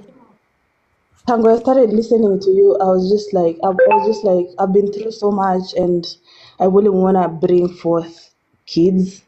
But since I started listening, I was just like, girl, I want to bring kids because I want them to learn. I want them to have an easy life. Life is so fucking easy. Like, it's so damn easy. We have a manuscript right there. It's just that to make complicate you, and now I just want my kids to, like, I'm confident, like I can create a path that is gonna be so beautiful, because life is so beautiful, so beautiful, and I'd want them to experience that. Yes. So like last minute people sisi wenye kidogo tuna miss class, and then we go back. Can we compensate? Leo nimeamka na energy, I'm just like, Yes. Now let me is tell it you. compensatable? Yeah, let me tell when you start. So I always say the journey of spirituality is very gradual. Never bulldoze your way into it. When you're starting, like let's say for example, yesterday you did not know that dancing is actually doing the work directly, but today you know, right? So now be willing, like always just be willing to drop to a point where you're like a baby now starting to do something. You must always make sure this is mathematics now, my dear. This is the equilibrium, this is the scale, okay? It is now the scale. You must now put mathematics into this now. Make sure that the days you're showing up, like for example, let's say it started like this. You met me at a point where, you did not even know that the working on the body directly, dancing, can increase your spiritual hierarchy. So now you know. So this is where your body is. You don't dance, you dance. This side represents you not dancing. This side represents you dancing. And then the pivot is this. My hand is the pivot. So just make sure that the days that you're not dancing are reducing, while the days that you're dancing are increasing. Pole pole. Pole pole. Today you dance. Tomorrow you can take a break. Be kind to yourself. And your brain, with time, it will start reminding you. The more you continue to communicate with your body, the more your body will even now start telling you, hey, don't you think we should stretch a little bit? Don't you think we should do this dance? Don't you think? So just always ensure that you are allowing yourself to be gradual with the movement of change. That you are not doing, you want to start doing. Make sure that the days that you are not doing are gradually becoming less than the days that you're doing. The days you're not doing are gradually becoming less than the days that you're doing, until you shoot the equilibrium. To exchange the equilibrium like this always takes 6 months. At 3 months, the equilibrium will be here. If you're consistent for 3 months, the equilibrium will be here. By 6 months, the equilibrium has changed. So now here you can now start. Here, actually, you will have made it a habit. Here now, nobody can get you away from it. Here now, it has become a lifestyle that you can even take a break for 2 months and then come back to it. Enjoy, allow yourself to enjoy life. Don't partake into these spiritual practices with a feeling that you are obligated to. Find a way to marry into it so much that it is fun to you to show up. You make it part of your system. So much that now your body is driving itself. You don't have to keep count. Are we together? We are very, very together. Thank you for that. Yes. I really appreciate it. Actually, I've always been, not always, recently, I've always been very hard on myself, but recently I just find myself telling myself, you woke up, you told yourself you were gonna do the dishes, you did that, that's a win. You told yourself you were gonna work out, you did that, that's a win. I'm counting the small wins, and it feels good. Wow. Yes. And when you communicate with your body. Thanks for. Okay. It flows. It flows. It flows. I'm telling you, it flows. Yes. Also, Swiri, yeah? So much for reconnecting with my ancestors. That's the best thing you ever did for me. Because let me tell you, yeah, Judy, I was feeling so bad. And I just felt called to journal, and I was just journaling, and I was addressing my ancestors. And there's this song for J. Cole in Itango, I Love Yours. Kunapa, he says, but I can feel my grip loosening. So that was my last line. I was just like telling them, I feel my grip loosening. And when I tell you, the next day I was journaling about how my ancestors had responded immediately. And it's not the first time I've seen this, you know? Oh, God. So I was just like, I just continued the next page, Nika continue na your line, yeah? But I can feel my grip loosening. Quick, do something before you, quick, do something before you lose it for good. Get it back and use it for good. And that is exactly what they did. Yo, Aish. Thank you so much. Thank you so much for And thank you for availing yourself, my I'm dear. just like, you're very welcome. It's such a beautiful thing. But now, sweetie, I'm having a bit of issues, and I understand that our ancestors, you told us there's nothing that to see test do negative traits and positive traits. You know, everything happens for a reason. And there are traits that I see in myself, and I have seen them in our family repeat, you know, and it's like they're just stuck on me, and they're just survival traits that my ancestors needed then. But now they're just stuck. I just find it so, I don't know how to down them. I don't know, is it be Allow safe, your or I don't ancestors know. to change their perspective within you. Allow your ancestors to repent within you. Allow your ancestors to see things from a different perspective within you. Whatever traits you have, always flip it. There's always two sides to a coin. If you come from a family of thieves, hawks exist in nature. They were created by God. Their work is to steal. So always just don't look at your bloodline with the microscope of society. Don't look at your bloodline through the lenses of European standards. Don't look at your bloodline through the lenses of Christianity. Look at your bloodline for what it is. There's nothing that human beings are that is not necessary. If you think that there's nothing that also human beings are that is dangerous or that is demonic that should be condemned. Every trait that exists in humanity has a yin and yang. It has a positive and a negative connotation. For example, I'll just give you an example with thieves. Thieves, everybody have a negative attitude towards them. Everybody has a negative attitude towards them. But a thief will never steal from you unless they've already stolen from you in the spirit realm. Nobody can ever steal from you in the physical dimension if your shit has not already been stolen in the spiritual dimension. So when you see it happening in the physical dimension, just know that those are actors.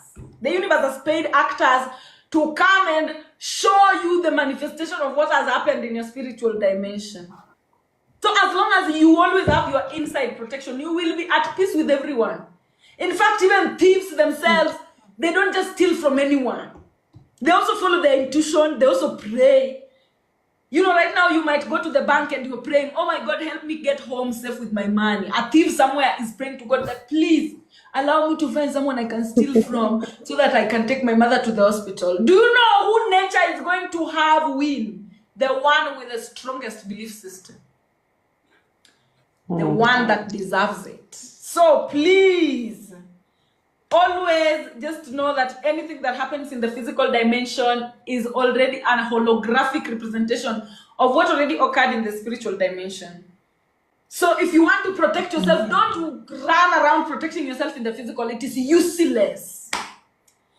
Protection in the physical is useless. You only protect yourself in the spiritual.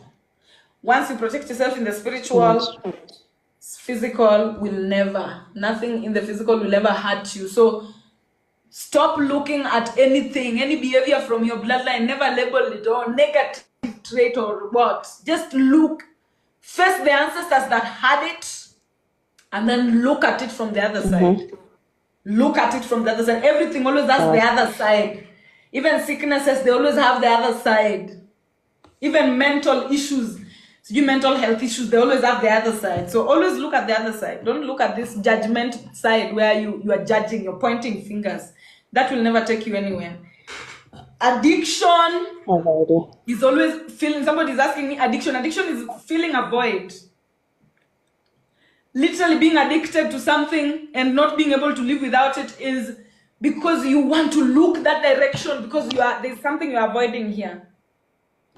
People who are addicted are people who, hey, I'd rather look at alcohol. Mommy issues are calling you behind here, but you're like, alcohol. So they just don't, people who are addicted just don't want to look like this and face whatever this is that is calling. They'd rather, people choose. When you see somebody's addicted, know that they've chosen to be addicted. When you see somebody sick, know that they've chosen to be sick. They've chosen to follow that path. Now the problem is either they chose it willingly or unknowingly. But people are always choosing the direction they want to put most of their energy to. And people who follow the path of least resistance, they go opposite direction from people who follow the path of conflict and resistance. They know inside of them is resisting, but they still follow that path of resistance. Yes. Somebody's telling me I have to go. Bye. I'll see you next time. Somebody else? Okay, girl, bye. Hello. I love you so much. You have been such a blessing. Cutting short, guys. Thank you so much, Swiri. You're such a blessing. I love you so much. You're such a guide to me and my path. Thank you for lighting our path, and we appreciate you so much. And guys, for the rich followers wa Swiri, I'm gonna taka kunilipia subscription.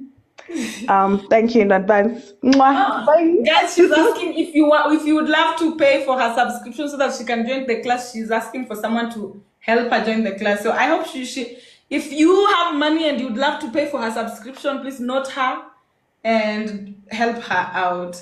Somebody's asking here before Kesha, you are next, but before you speak, somebody's asking, so protection is exercising the thighs. Yes. Guys, your thighs, they represent your ability to see yourself. Your ability to see yourself is in your ability to see the planet in which you live on. When you're seeing the planet, you are expanding your consciousness. When you are seeing the planet, when you're walking around, when you're seeing around, you are also exercising your own safety. You know that, oh, by the way, when I go here, there's this tree. Oh, when I go here, there are dogs over there that bite people. Oh, there's usually lions here. So as you walk, as you exercise your sense of adventure, you're also exercising your sense of protection, because travelers are the ones who know safety tips the most. And the ability to travel is in the thighs. If you want people who know how to be safe, look for travelers. They're always packed with safety precautions. And Jupiter is always helping them to do that. Kisha, the floor is yours. Hello. Hi. If I start saying about how much I love you, I will write a book about you. But since my network is not working so good, I would like to just go direct, and then I will say my words later. The first question that I have, it is about, I'm an active night person. I'm not a day person. I don't know. I'm still struggling with waking up in the morning. I'm not a morning person. I can say that I'm supposed to be somewhere at around 8 and I just oversleep. But at night I can be awake until 5 in the morning. And then I was waking up at around 3. I can sleep at early, but around 3, I'm awake. I'm just awake. I don't know what is waking me up around 3. Then I go back to sleep at around 5 or 4 in the morning. And then I wanted to also ask about, is marriage important today or in our, when you talk about ancestors and everything? And then I wanted also to talk about fear, the fear of starting something, the fear of doing something, the fear of you want to create something, but you just have a fear that the other person, or you it's a self fear. You fear yourself that it's not the right time. I will do it tomorrow. It's not the right time. I'll do it tomorrow. Those are my 4 So, questions, I guess. so first of all, the first question is waking up at 3 a.m. That is when the day starts. Like 3 a.m. in the morning in African time is 9. It's represented by number 9. Number 9 is when the planet is due. The same way by 9 months a pregnant woman is due to put to bed. It's the same way at 9 in the morning. Africans call it 9, Europeans call it 3. At 9 in the morning, that is when the planet also puts Horus, Isis puts Horus to bed. So it is usually the beginning, the start of it marks the start of a new day. So a lot of souls are gatekeepers. Guys, there are souls on this planet that exist specifically to gatekeep. Gatekeeping the spiritual realms. So if you wake up during this particular time, you probably come from lineages of gatekeepers. The ones who wake up fast to take care of everything before everybody else's energy is now stormed in to move through the day. Another thing you've asked about is marriage. Asking if marriage is necessary or not. Now, this one is very dependent. Throughout history, there's ways in which human population has behaved due to certain circumstances, especially during natural calamities, during huge shifts in climatic conditions, during wars, during droughts and famine, and even animals, during times of survival where the planet is not conducive. Most animals, most human beings withdraw from the procreation activity. So this is a personal thing, guys. I want you guys to be personally autonomous. You must be somebody who the rules you want to live with. Since we were children, personally, I will tell you, since we were children, the type of life you're supposed to be living has been echoing, following you around. If a life has not been following you around, you are not keen. You are not walking sober on this particular planet. Because when people are children, when people are playing kalongolongo, this kalongolongo thing, that is when children always start to notice the type of life they want, the type of things that they want in life. And these things, they follow you throughout your life. People who do not want to get married, they always get the urge from very young ages. They just don't care about it that much. People who are queer, homosexuals, they get the urges when they're very young. So now your role is, are you going to pursue it, or are you going to fall to the societal norms? Okay, it is personal. Nobody will come arrest you because you did not get married. So you must not ask anybody that, oh, is it okay? Is it okay? Look at the planet, the writings are on the walls. Is everybody married? Are those who are not married dying? Just read the writings on the walls. Somebody will tell, oh, lack of marriage. No. Look at the writings on the walls. The planet will always tell you what is right and what is wrong, because there'll be somebody doing it somewhere and they're surviving. There'll be somebody doing it somewhere and it is not working for them. So just know what works for you from an individual level when it comes to marriage. When it comes to fear, bondage comes through doubt, disbelief, and fear of self. Bondage comes through doubt of self, disbelief of self, and fear of self. So fear is demonic. Is it necessary? Very much. Demonic things are also necessary. But you must know when that fear, it does not stop life. No, fear, it stops your ability to live. It stops your ability to make decisions. So when the moment you're feeling afraid, know that your ability to move forward is being messed with. Your ability to move forward is being messed with when you feel afraid. So that you can work with it positively. You can use fear as a signal to tell you that, oh, by the way, I'm feeling afraid now, I have to move forward. Just the same way as shame. Shame is your ability to abandon yourself. So whenever you feel shame, you can either use it positively by knowing that, oh, this is a signal that is telling me I'm about to abandon myself. Now I'll go into supporting myself. Fear is the same. When you feel fear, know that there's an energy that wants to paralyze your movement. Something is hindering you from moving forward. So you can use it as a positive call and say, oh, I'm feeling fear, now I have to do it.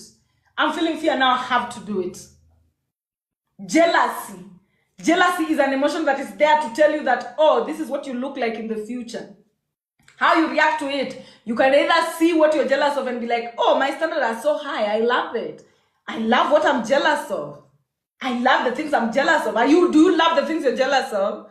Because they're telling you where you're going. Some people, you feel jealous and you start sabotaging. When you feel jealous and you start sabotaging, you're developing fibroids. But when you feel jealous and you just be like, oh, I probably feel jealous of them because that's where I want to be. And I love it. I love that I am jealous of. Who is worth being jealous of? You know, you can say, I'm jealous of the Vatican. You know, like me, I can say, I'm jealous of the Vatican. What does that mean? I am the Vatican in future. Are we together? I hope we are together. I hope I've answered that fear of yours.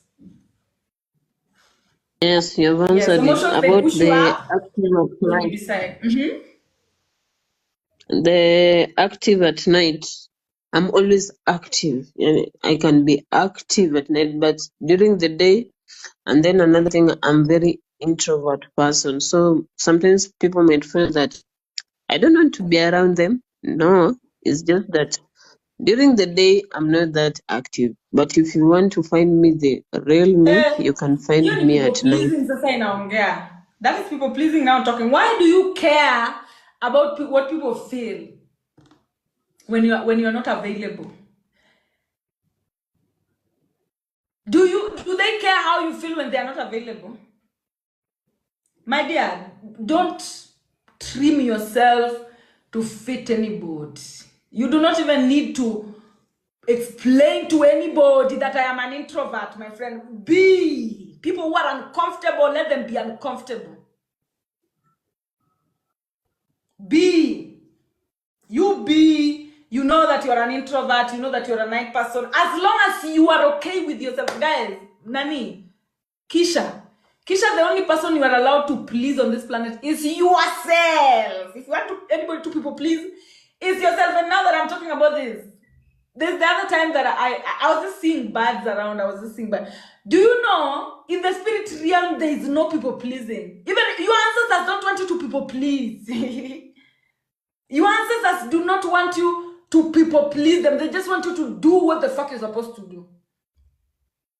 So act like that also to the planet. As long as somebody's not paying you and you're not obligated to show up, it is not a job.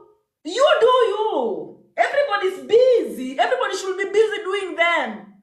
Somebody who's idle that is worried that, oh my God, you don't talk to me. That's an energy vampire. Because we are busy every every day. We have 12 hours a day, 24 hours a day. We are busy collecting the energy. I am busy collecting my energy so that by the time 12 months have elapsed, my vessel looks like what I want it to look. Everybody's busy. People who are not busy are energy vampires who don't want to do the work that we are doing daily. So they want to put their fangs on your skin and suck out energy from you. They don't want to do the work. They want to eat directly from you. So people should always be busy, Nani. Kisha, being busy is the default setting of this planet. You should always be busy building your vessel. In fact, the meetings that you meet with people, let it be divinely orchestrated by your ancestors. You should never feel that, oh, I am not making myself available to this person enough. Are they paying you? Are they paying you? Because if not, most of your energy is supposed to be collecting. Did you see our experiment? Did you see our experiment? Most of your energy is supposed to be used collecting your own for yourself, gathering so that by the end of the month you have all the energies you've collected. It now you harvest. Okay? I don't want you to be a nice person. This thing of you trying to portray that, you know me, I'm a nice person, I am available to people. No, you are disrespectful to your ancestors. Okay, thank you Even so much. family, Nani, Mimidi, unless it is your family that has come from your vagina as a woman. But even your family, this nuclear family that, you know, your mom and your dad, whatever, everybody should be busy. Everybody's default setting should be, I'm busy, I am building my avatar. I'm busy, I'm building my avatar. I'm busy, I'm building my avatar. Are we friends? Let's hang out, we're friends. But this thing of, and hang out with people because you're also gaining. Guys, hang out with people because you're also gaining. Don't be this person who people take you. Energy vampires have this tendency of picking people who are working on their 12 houses, and then they bring you to their group and then they suck on you. They suck on you. They suck on you. So also always just ensure, if you want to engage fully and get the most out of life, always ensure that the people you are hanging out with, you're also gaining from them. You also would love to be in their energy. Don't let people meet you and, you know, you hang out with people just because they love being in your energy, but you don't love being in their energy. That's people pleasing. Hang out with the people who, I love being in your energy, you love being in my energy. Let's hang out. Because for people to come tell you that, why don't you hang out with us anymore? It means that you don't even like it. People you love will never even tell you that because you'll always avail yourself. So learn that people pleasing does not pay any bills. So prioritize yourself and never be ashamed of it unapologetically. Let's continue, guys. Kisha, let's continue. Thank you. I can allow another person. Thank you so much. I can allow another person. And I just want to say that for you, I will write a book and I will send it to you one day.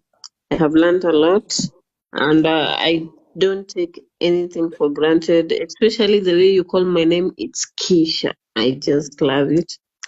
And I'm continuing until the time you will be off. I'm still here. Yes, I'm still here. Thank you. I'm gonna leave. I'm gonna leave soon though, because I'm feeling like peeing. And me, when I feel like peeing, it's always like, time to go. But thank you, Kisha, and I'll hold you to it. Like, I'll help you manifest that book. I'll indulge. Thank you. I will inbox you later. Okay. Before somebody else starts talking, somebody has said, Swiri, when it comes to trusting yourself, how does one differentiate between intuition and fear? Intuition comes with inspiration. Fear is just illusion. It's empty. What do I mean? Intuition is like, will I manage? Like, I feel like your intuition will come with things like, oh, you're supposed to be replacing the Vatican. That's so huge. Your fear should come from, oh, that's so huge. Will you manage? You know, you've been approached. Make a dress for the vice president, for the first lady of Kenya. you're like, oh my God, that's so big. Will I manage? That is what intuition is about. It is inspiration based. Fear coming from inspiration, from your ability to expand, from your disbelief of your expansion. That is what intuition, where intuition comes from. Now, fear, it is negative entity. It is feeding on your insecurities.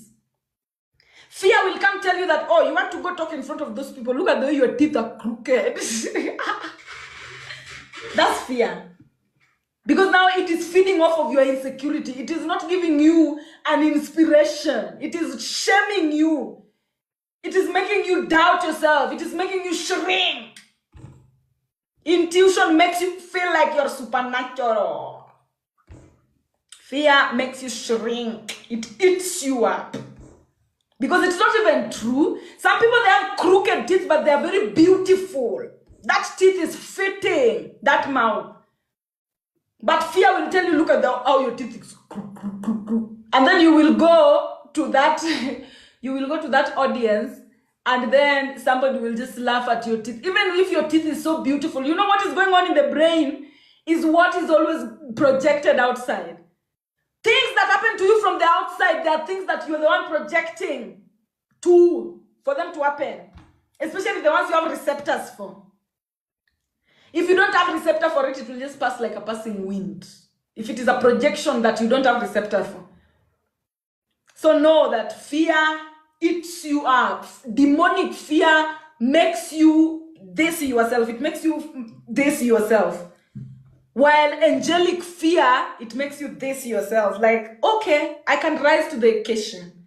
I can rise to the occasion and actually execute. So I hope that makes sense. Somebody else? Hello. Hello. Hello. Hi, Swiri. Hi, community. Hi. My question is in regards to marriage. You've partly answered my questions when you were answering one of the other ladies.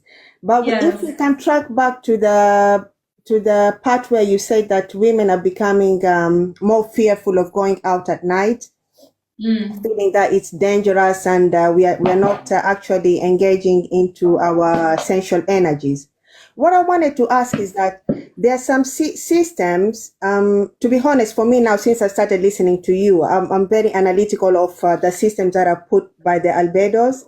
So my question is, there are some systems, especially in like here abroad, where we have like systems that are slowly encroaching to break up families. For example, we have a benefit system, and then most from the data, it's like mostly Black women are more incarcerated than the white people.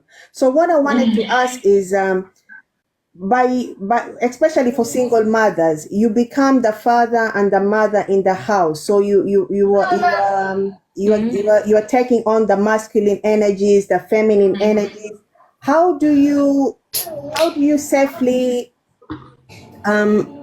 how do you safely try and be on your feminine side without having to take the masculine side when you're both expected to be mother and father at the same time? Thank you. Okay, so first of all, I will tell you, why are we expected to be mother and father at the same time? I feel like I should pee first before I answer this question. So please, I don't want to rush answering this question. Let me come.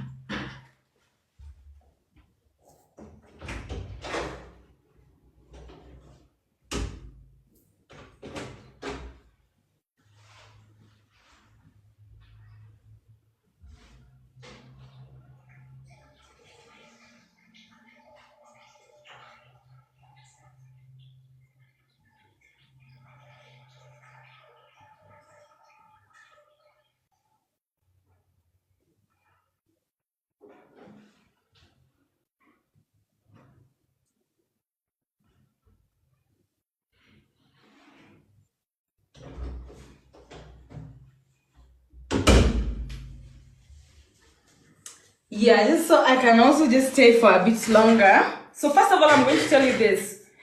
We are the collective. There's no separation between us. What do I mean by this?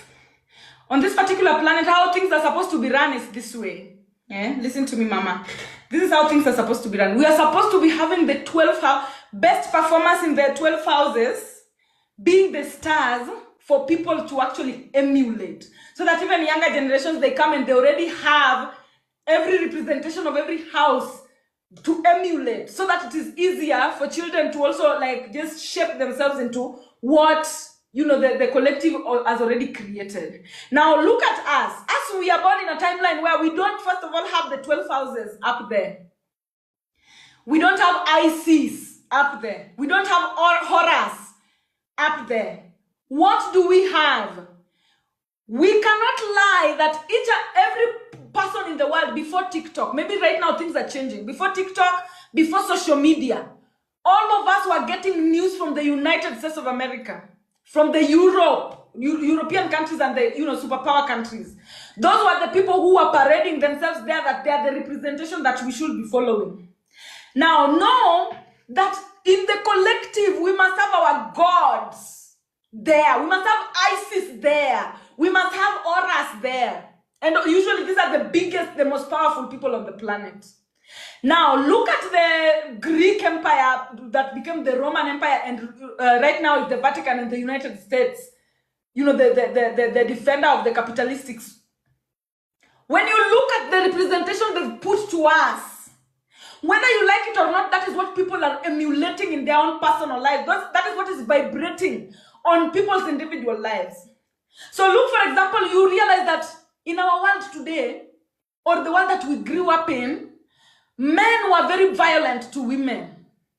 Why? Because men were being violent to women at the top. Look at what was happening during the 90s.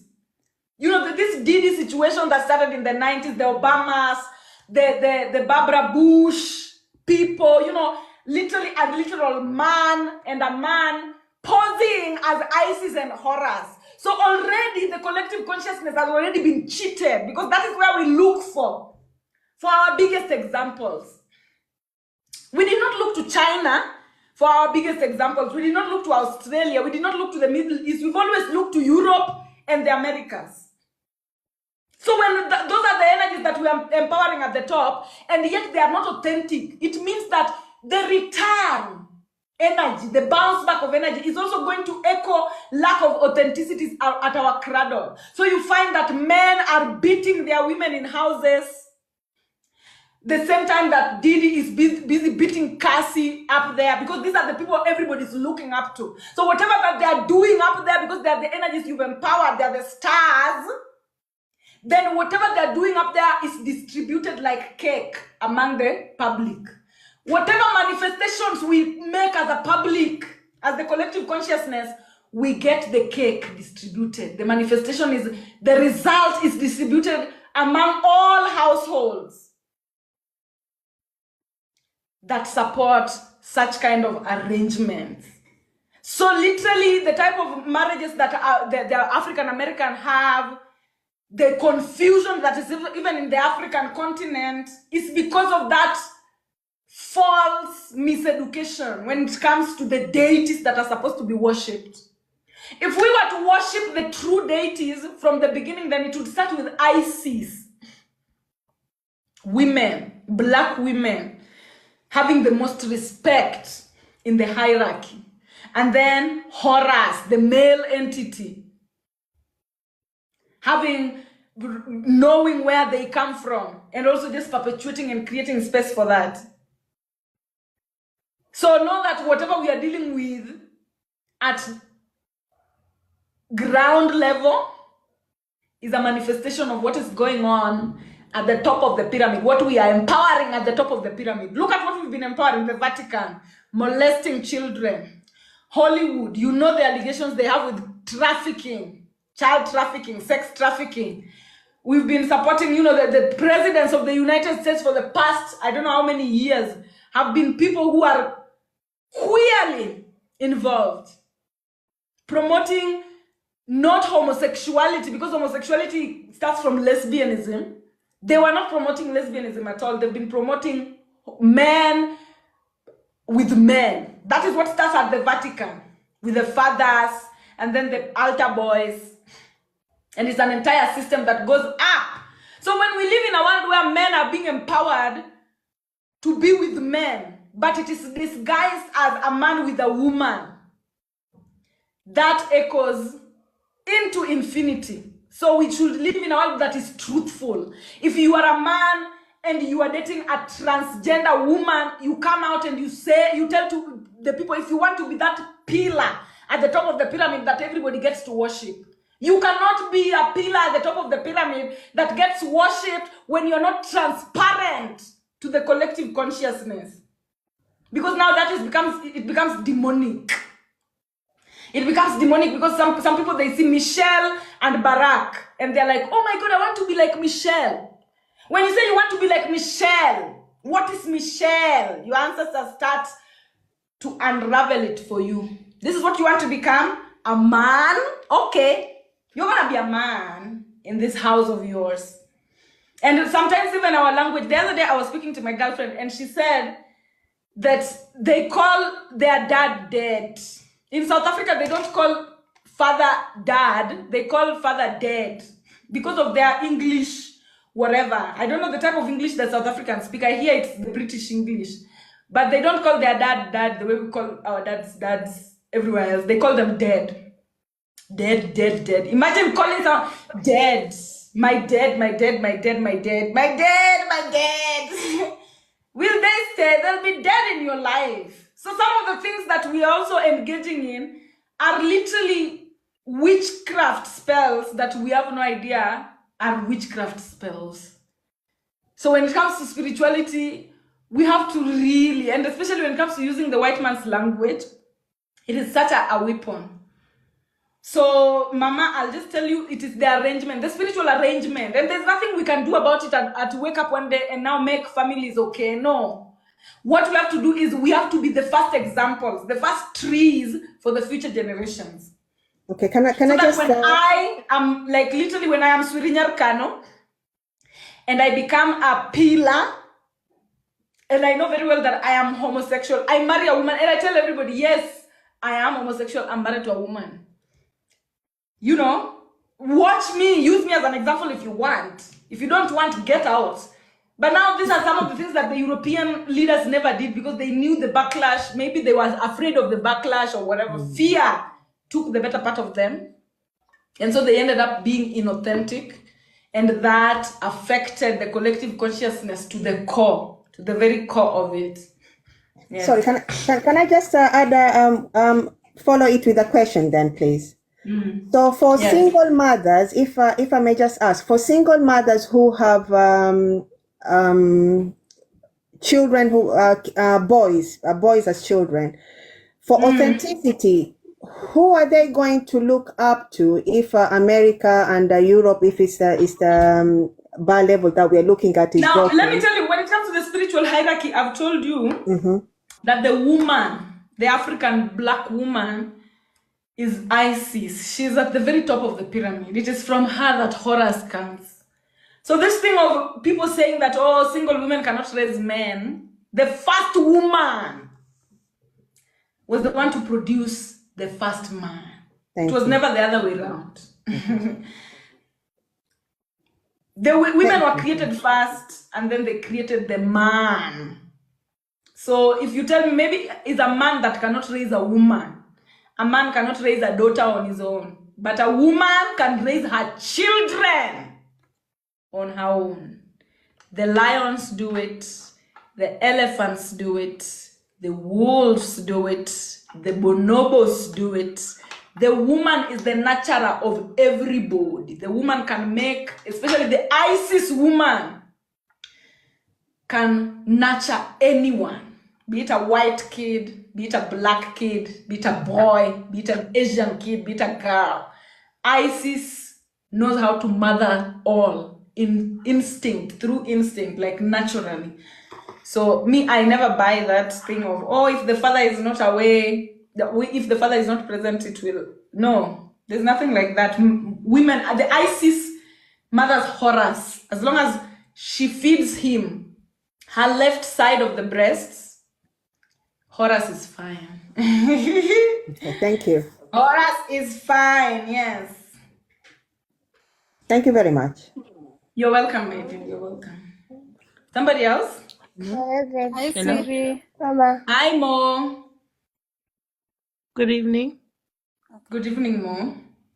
How are you? I'm fine, thank you. I'm so happy to have you today because it's been almost 2 years following you. Sometimes I watch your live and all that, but then today I'm so grateful and honored to hear your voice. Yeah. Thank you. My question is originally I'm from You Congo, just speak. but I'm based in South Africa. And then my question is more especially on the ancestral spiritual thing. I'm dating a Nigerian guy, to make the long story short. And then the guy normally he do believe in spirituality, like in ancestral thing. He believe that there's no God. God does like Jesus doesn't exist. We have our ancestors and all that. And then I grew up in a family where they do not believe anything ancestral. And then I've been told by almost different prophet or seers, like almost 4 of them, telling me that I have a spiritual calling, which is I am sure of, but I'm a bit confused about it. I do have a lot of question mark about it because of right now my life it's not going the way I wanted to. But then we do have 2 kids together.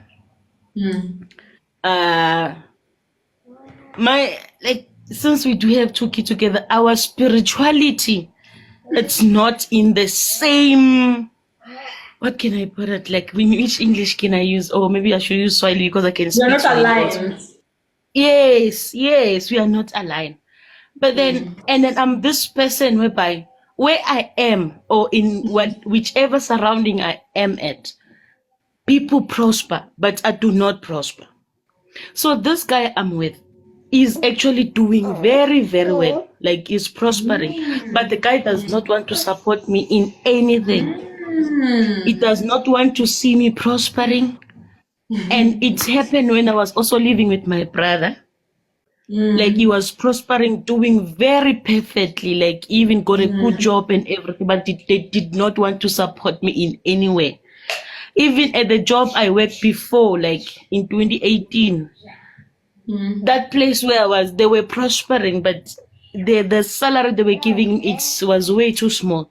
So my question now is, if maybe I will say I have to follow my spirituality or I have to follow my calling, maybe would that block them from prospering? Then my star or the seed or whatever that I have will come back to me? Or what exactly should I do? That's my question. I'm confused, honestly. So first of all, I want to tell you a tale. There's this tale of the lures. Some people, they usually hear lures give out cows during dowry process in exchange for the woman. And it's just not cows. This giving of cows is actually metaphoric for wealth. A woman in the Luo community is wealth. So anytime you get her, you're supposed to give that same wealth, this wealth that is amounting to her, back to the parent, just to fill the void that she's leaving back at home. So there is this tale among the Luo. Hello? No, I'm listening. Sorry, it's the TV. Sorry. I'm sorry. Okay. So there's this tale among the Lus that usually say there's this woman, there's a man who went to Lake Victoria, Namlolwe, our lake, and she met a woman who was nothing. And then she took this woman home. This story happened around in Uganda. I think Ugandans who are here, you can approve. The Luos of Uganda. So this man, after taking this woman who he got from the lake, looked sick, did not have much to them, but he took this woman and married her. The moment he married this woman, he started getting wealth. He started getting wealth. He became the wealthiest of his time. But then it reached a point where the wealth got to him. He started mistreating the woman now. Mistreated the woman until they had to separate. You know, this is me just giving the synopsis. The story is deeper. Yes. So they had to separate. When they separated, and he told this woman, "Oh, I already have so much wealth. You can leave. You can just go." The woman left, and guess what? All the wealth left with the woman. All the wealth followed the woman. And this is a story that is told in Luoland so much. Like, there are people who are believed, there are women who are believed that when they leave you, everything, they suck everything back. When they meet you, they give you everything. When they leave you, they suck everything back with them so much that after they are gone, you're looking and you're like, oh, where is the wealth? So that is the gift that you're probably talking about. As a woman, you must know that naturally you embody an energy of wealth from just having a direct connection with Isis. You have that wealth. As a woman, you make a man show up every day. Men show up every day depending on the women that are behind them. If you see a man who show up every day consistently, it's either their mother is a pillar in their life or their wife is a really good pillar in their lives. Why? Because without the women energy inside their life, they cannot get the oomph for the sperm to show up actively every day. So a woman is that portal that connects them to their material gain. Behind every successful man is a woman. That's not a lie. That's not a lie. Because men lack the ability to self-analyze. As I always show you here, a picture of Isis holding the stomach of Horus and feeding Horus the left side of the brain. That is what all women are usually supposed to do to men, because women hold the natural balance of life. And it is this balance that they feed to the man to help the man self-analyze. Men who are left without self-analysis, you see their stomach swelling. Their stomachs swell until they look like they're pregnant. Those are men who they don't have any woman putting their left hand on their left side of the stomach. But men who have women in their lives that are putting their left hand on the left side of their stomach are helping them self-analyze and therefore be successful. So what energy do you give them that makes them successful? Your self-analysis. They absorb it from you like osmosis, and it helps them move into the right direction. What you need to do is take control. You must not let the men in your life to be the ones now controlling you. Like, you give them the self-analysis and now they're the one controlling how you move. The woman is the head. I don't know what people have told you, but the woman is the entirety of a house. Without her, that house is nothing. Without a woman, a man is nothing. Men cannot even survive on this particular planet if all women were to die today. Tomorrow they will be dead. But if all men were to die today, women will still thrive. Will still thrive. So know who a man is in your life. Because also they have the capability of seeing. Nigerian men are very spiritual. They have the spiritual high. They can see the women. Nigerian men can see the women that are spiritually useful. Literally, they have it in them. Very and this true. is because they've never broken away from their traditional practices. A lot of Nigerian men know when a woman is spiritually useful. Nigerian men don't just date anybody. Yes, it's true. You're not lying. Yeah, so when you are talking, I'm telling you, let me tell you the weirdness of Nigerian men. Me, I find them like Nigerian men's spiritual level is so high that they can tell even when you are monetarily successful without you showing them your bank account. A Nigerian man will know that you're carrying dollars. Without them seeing that you're truly carrying dollars, they will, like, literally, me, I've interacted with very weird Nigerians. Nigerians have access to particular spiritual dimensions that not everybody has access to. And that's why they are a menace to so many people. So many people hate them because of just how successful they are in spirit. So when you see a Nigerian man thriving off of you, just be diplomatic and get what you deserve. Just tell him that, okay, this is a business, my brother. My brother, this is a business now. I must gain as well. Don't just allow men to use your energy. Women, don't just allow Remember, as a woman, if a man is dating you, that man, just by dating you, they will be able to wake up so early in the morning to go look for a job. That energy that makes them so riled up, they want to do better for themselves. That is the energy they get from you. Because not all women exude that energy. There are women who a man will be with and the man will start to shrink. The man will start to shrink and the man will lose it all and they will lose everything that they've ever worked for. But then there are women who men know that, hey, this one, if I have to rise to the occasion. Okay, but then how does a woman like get in control of her self-analysis? Like, how do you get how do you get your power back? You must stop disrespecting yourself. I know even the way you're talking to me right now, Mo, you know who you are. Don't wait for me to come tell you that, oh, by the way, you need to do this because you are this. You know who you are from the inside. Remove that fear that is making you probably disrespect yourself, because the fact that these men are treating you this way or not wanting to support you is probably because you are not supporting yourself in their midst. You are not supporting yourself properly in their midst. You're not stepping and standing on business.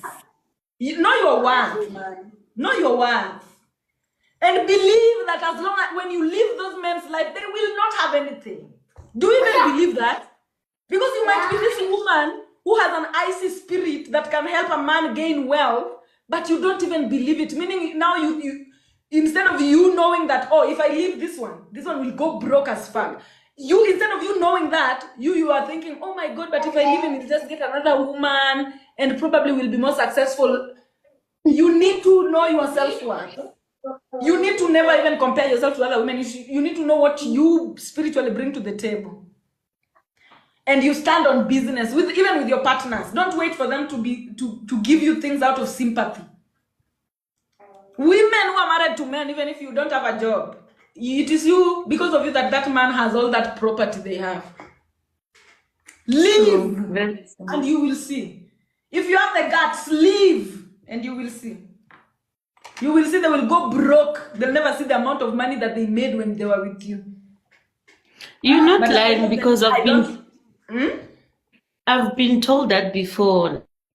Like, even me, I've seen it in my past. It's like wherever I've been, relationship, friendship, places, it's always been the same thing. But the only problem is that the guy I'm with is just like taking advantage of everything. Like, he's just like taking more.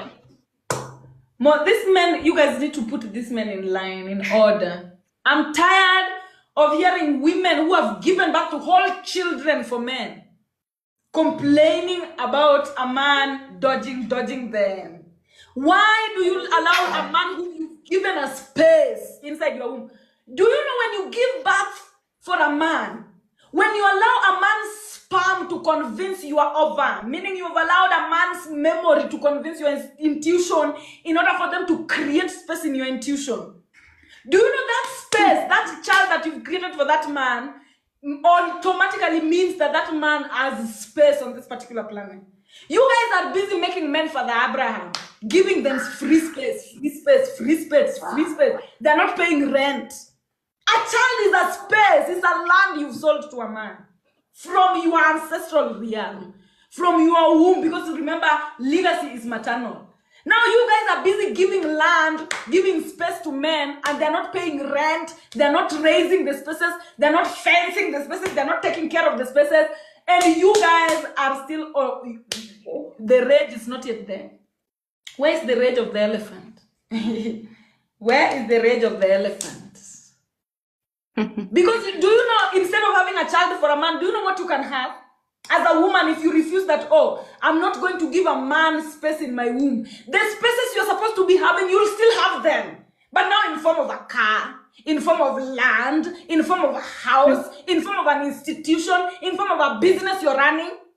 But instead of all this, instead of you bringing all this, You decide that, you know what? Instead of that car space, let me give him a child. Instead of that house that I'm supposed to own, let me give him a child. And then they refuse to pay rent and you're just okay. Hey, wait. Mimi sijui. I don't even know how this man convinced you to take you to bed. I don't know. You guys are too affordable. The spaces you guys are selling are too affordable. Too affordable for men. Too affordable. In fact, people come to play in your rooms and you allow it. Must have taken yourself seriously, I swear. That's very true, my sister. And I thank you so much. That's the only question I wanted to ask. And you've answered me like The rage of an properly. elephant. Yes. Thank If you you must, so much. like that is the last weapon and it is the biggest on land. The rage of an elephant. If you try diplomacy, it does not work.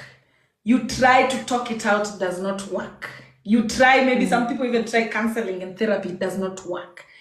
Unleash the rage. Yes. My friend. Yes. Yeah. Thank you so much.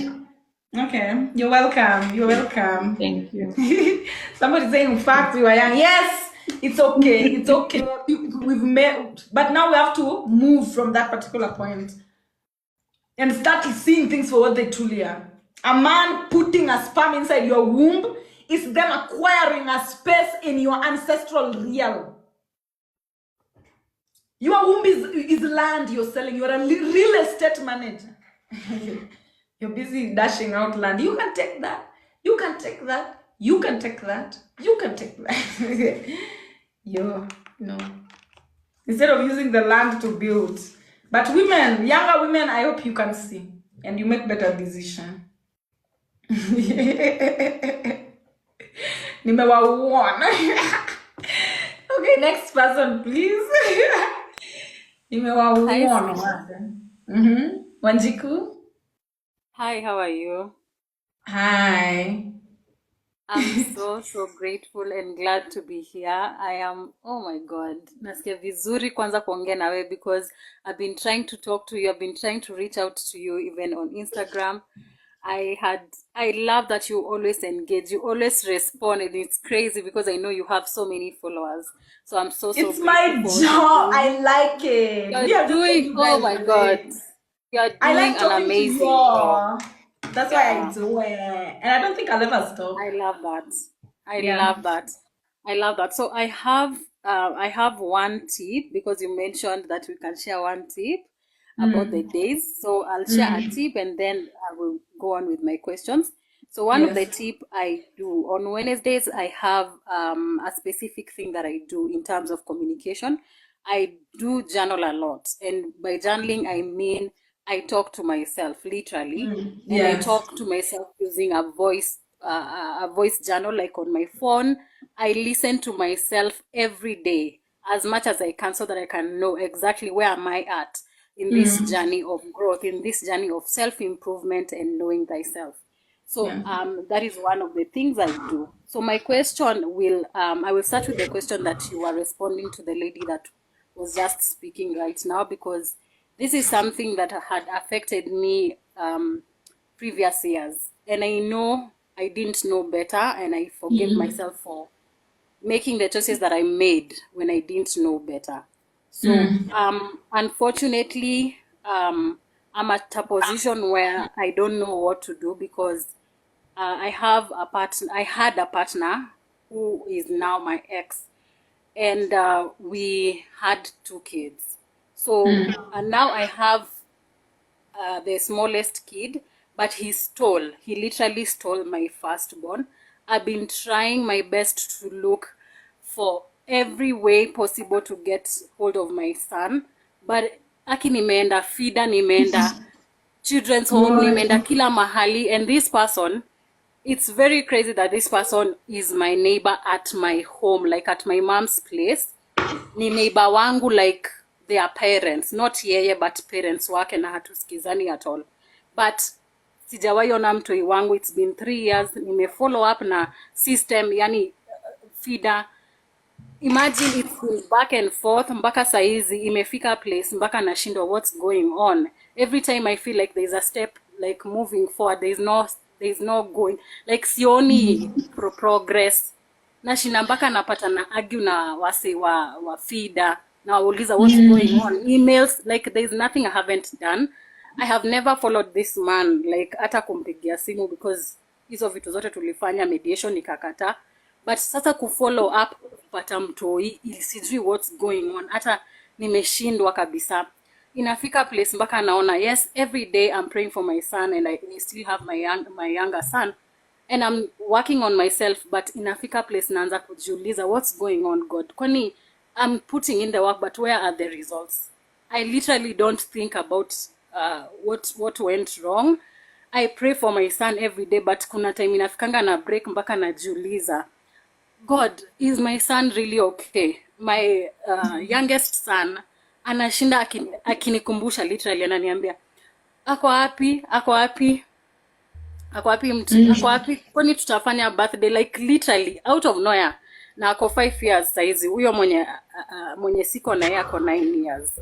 Anashinda akiniuliza, kwani tulifanya birthday ya my firstborn, tulifanya birthday ya huyo, kwani tutakula keki yake lini? Like literally it gets so crazy. Even if I try my best to forget, it's been now 3 years. I always forget. Now let me tell you what to do. Yeah, Let's not even dwell on on how that feels. Me personally, like you're telling me this story, the same thing happened to my mom. My mom gave birth to 2 kids, 2 boys, before meeting my dad. And the first boy, now the second boy, you have the first boy is taken. Now the second boy was taken by the dad. And my mom now did not get to be with her son for years and years and years. The kid came back when he was going to university. That was when he looked for my mom and found my mom. Now, what I'll tell you is this. I'll tell you is this. You have to now become mischievous. Like now it reaches certain points. You cannot rely on the government anymore. This is a personal issue. They don't give a fuck. They don't care. Now, evil has been done to you. Now you're not going to accept the evil. You must. I don't know how long it's going to take, but you're going to have to put money aside, or put time aside, or put self-support aside to investigate where this man lives. You're going to become a detective until you know where your son lives, or even where he goes to school. Yeah. And then you're going to steal your son back. Because utangoja, you will wait until he's 18. Do no evil, accept no evil. Make it your life mission to steal your child. It's easy. You will know where the child goes to school. Talk to people. Engage in the wisdom of the crowd. So let me mention something, because I had done that, but ilikuwa ile ya uzuri. Nikapatana na mtoi wangu kwa barabara. Alikuwa tu hapo karibu kwa shosho yake. So I told him, kuja dadi twende na wewe home. Mtoi wangu alilia, akasema hataki kwenda na mimi. So I was very weak. I actually just went back home and cried. I couldn't hata singembeba. Alikuwa anakataa kabisa. So try it again. Like if you've tried that and it did not work, give him time. How old is this boy? He's 9 now. He left when he was 5. Try it again when the boy is 13. Okay. Don't stop trying. Find ways to take your boy money. Find ways to meet this boy. Just be involved from a distance. If you have money, take to him. If you have shoes, take to him. Don't kidnap the boy from the father. If he refused to come with you, that will be chaotic for you and him. So if he made his decisions, let him stay there for a while, but keep trying until one day you are going to find him with a readiness to come with you. But before then, yeah. be present, transcend space and time. Space and time does not exist. You can still be around your child's life even when you're not there. Just don't give up, don't cut the connection, and don't withdraw yourself fully. Be around him still. You say you guys are neighbors or whatever. Find ways to be around your child. Find ways to just still don't give up. Don't feel hard that, oh, he doesn't want me or whatever. Remember, this is a 9-year-old. They've not even started now separating themselves. They've not started narrowing down. So you want to go to them when they're starting to narrow down so that they know who they truly are. And if they reject you then as well, then that is not yours. That is not yours. You brought it for your husband, for that man. Okay, so I think I had tried that even because he was in school. He was literally in school before he was moved. I was going to school during his birthday, nampelekea birthday cake anakula na watoi na classmates wake, and then sasa all of a sudden akamchukua na akamtoa mpaka shule yenye alikuwa, and he transferred him to a different school, in fact to an even more expensive school, a school that has security and all that. So this is something I am trying my best to be able to know where to start and how to go on. That's why I've been following up on this government thing.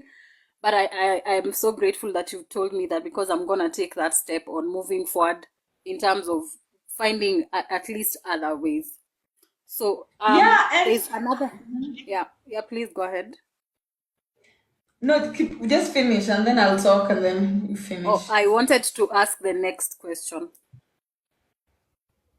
Oh, so first of all, this man, you know me, I get so sick when I hear the things men do to women, because me, I've never, like, somehow I just felt like the male of our time were off from a very young age. But clearly, the way somebody's saying here, the man is using your child to weaponize you, to make sure that they are holding your energy. They are stringing you along for their own stimulation. Yeah. They're plugged in you. So just be somebody who you're also like just prioritizing yourself. First of all, have nothing to do with this man. You know, when people talk about space and time, you can transcend space and time. Somebody can be in front of you and they don't exist. I don't know whether this is just Aquarius. I don't know whether this is just easy for Aquariuses only. But literally, we Aquariuses, you can be in front of me, sitting next to me, and you don't exist to me. You don't exist to me. Like, you have to put yourself there with that man. You need to cut cords with that man completely and shift every energy you've given him to your son. Be mischievous too, because I'm sure this man is feeding your child nonsense about you. Such kind of malice, it comes with a lot of demonic energies. So be also somebody who, when you meet your child, this is a kid you carried in your womb for 9 months. You know this kid better than anybody else on this planet. Play your cards. You know, guys, when you're dealt cards, be somebody who is creative. Use the best way possible out of those cards. Play your cards properly. Even this thing of you crying that, oh, the government. No. Do you think the government cares that you don't have your child? Do you know how many kids are being born every day? Do you know how many kids are being thrown every day anyhow? Nobody gives a fuck about individual cases. You are the only one who cares about your case. Even if you come here and tell me that, oh, the government, sure. They don't care. They were not part of the contract of bringing this particular soul into this particular dimension. This is your job. If you're going to get that child back, it's going to be purely your spiritual work. And it is only through spirit that you're going to get the boy. You are not going to get that boy through court, through violence, through bulldozing, through ego play. That, oh, I'm going to take my son back. You took my son back from me.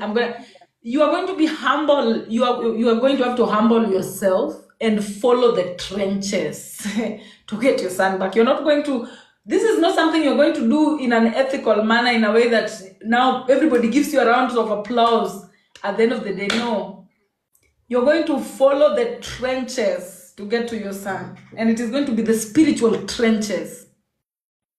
And you know the way. It's just that you don't want to look that direction. The things that you're supposed to be doing, you know them. Just look it in the eye and do what you know you're supposed to do. Go try taking a child of an elephant away from me. Yeah. It will not wait for court. Go try picking a child of a lion from it. You think it will wait to take you to court? No. So just be spiritually organized. Yeah. Be spiritually organized and be smart. Be smart in it. When you're speaking to your son, speak to your son like someone you know, like someone you carried for 9 months. Get to him. Get to your son. And the moment you get to your son, you can get to your son even when you guys are not speaking. This is why I'm saying you must transcend space and time. Yeah, or a child of a mad woman. You must transcend space and time. This is a spiritual assignment. And the fact that it is taking a lot of your energy like that, yeah. Please be careful. Treat this as a mathematical equation you are solving. You must not now be a victim. That will never take you anywhere. You must put victimhood aside and say that, okay, how am I going to get this boy? You know it. It is the assignment. Your ancestors went through it. Now you are going through it. It's your time to break the generational cycle. You know the exact path that is going to break that for you. Because only you has access to your inner CCTV system. Thank you. Yes. Thank you so much, Swiri, for that. I'll you're definitely welcome. put it into practice. I want to also ask, is this connected to something about my ancestors? Or because it's crazy how I do not remember very much information about when was this child born? Here in Nairobi. No, when? Which month? 2015. 2015 Which of, month? 2015 February.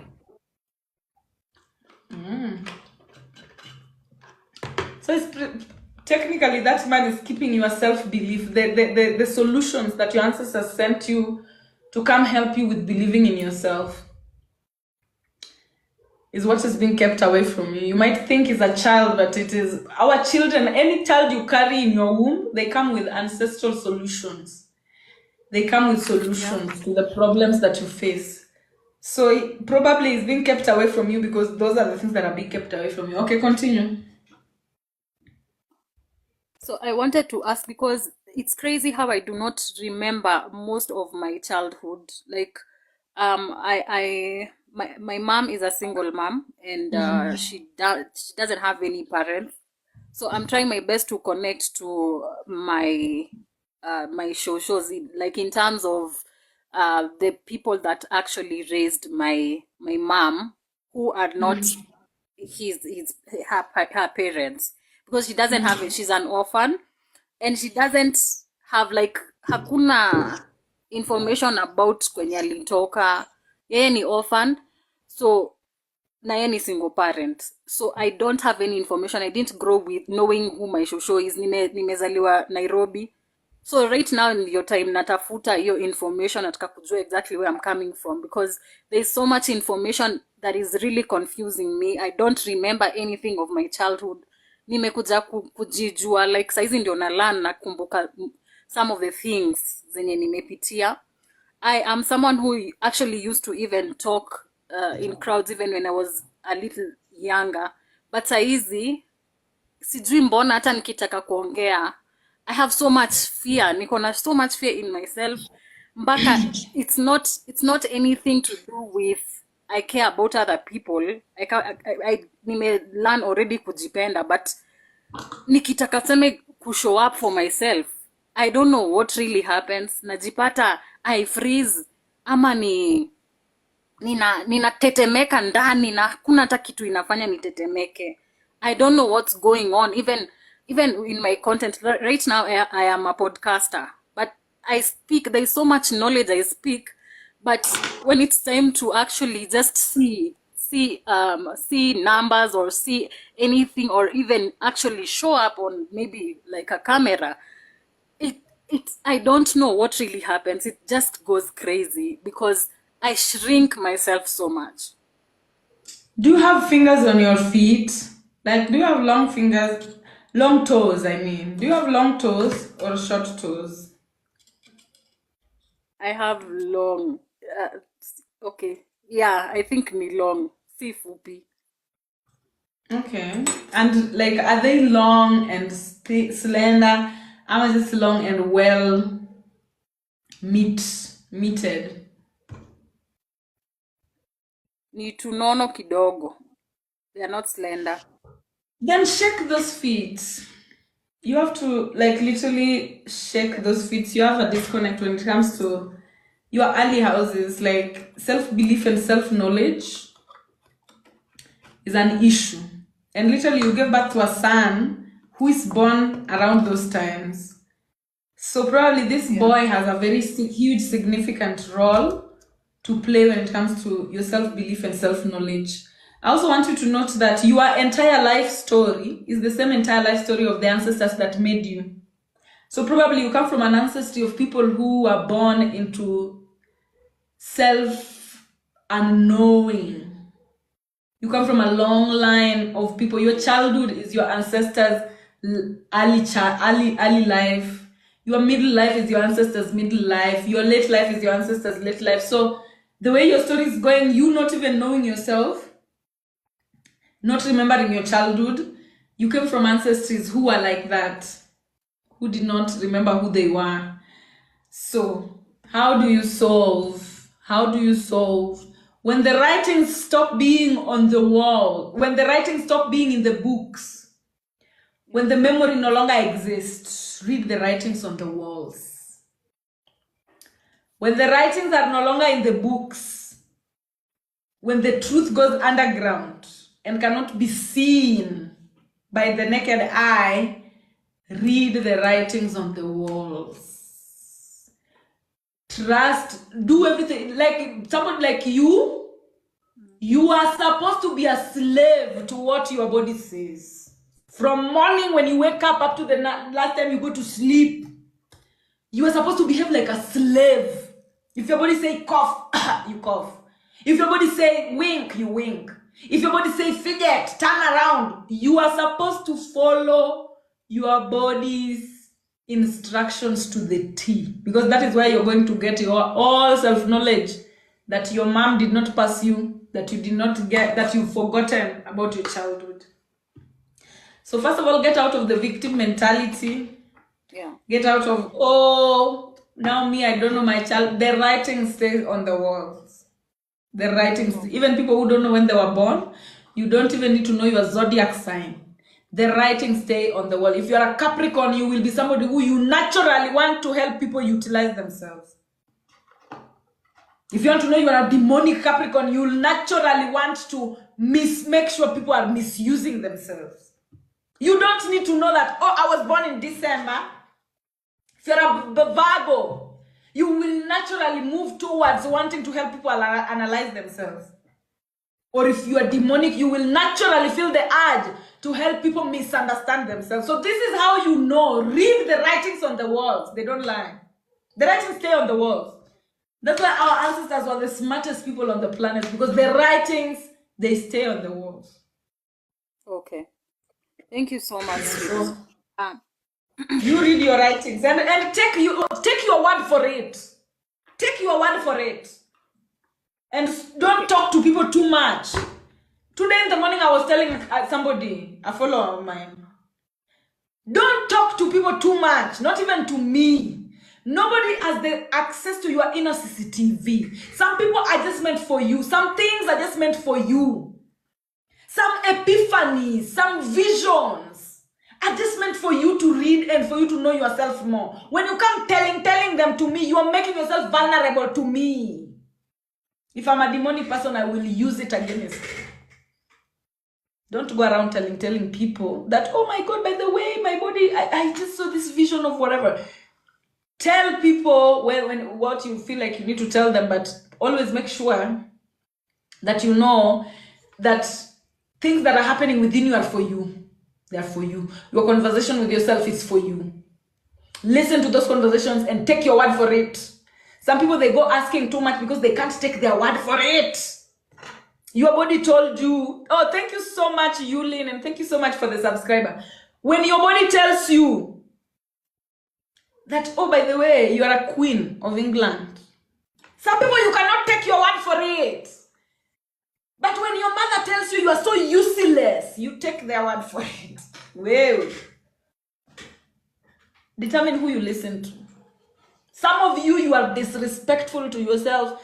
Even those too good to be true thoughts, when your body tells them to you that, but then you know you're going to save humanity. You can never take your word for it. But when a stranger comes and tells you, you're so good for nothing, you take their word for it.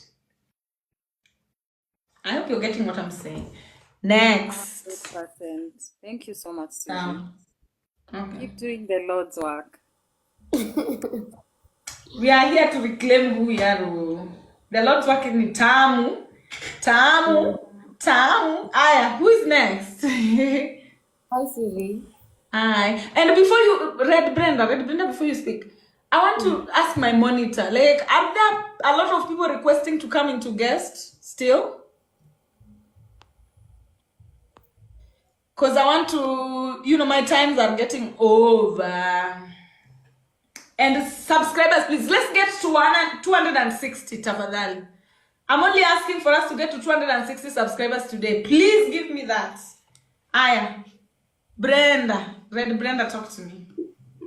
Hi, Swiri. Hi. And hi to everyone else who's Somebody's here. asking. Okay, Red Brenda, sorry. Aki, I'm sorry, man. It's multitasking. My moderators, there's somebody call me Meg, and they want to know how to subscribe. If you know you're watching me right now and you want to know how to subscribe and you don't know, kindly say it so that one of my moderators can inbox you and tell you the process. My moderators, kindly take the customers, tafadhali. Saidia watu hapo. Aya, Brenda, let's go. I've loved the class today about the 12 houses. Now, feel too, you were taking me back to when I was a kid. I was called rebellious. And it was just me, the spirit my ancestors put in me that just wanted to know themselves and be themselves. I've also loved what people have shared. I don't know, in a way, all these classes, then I end up to Ziki answer the question that you just had for that day. So sometimes I want the classes to be like Monday to Friday, but Nico like, no.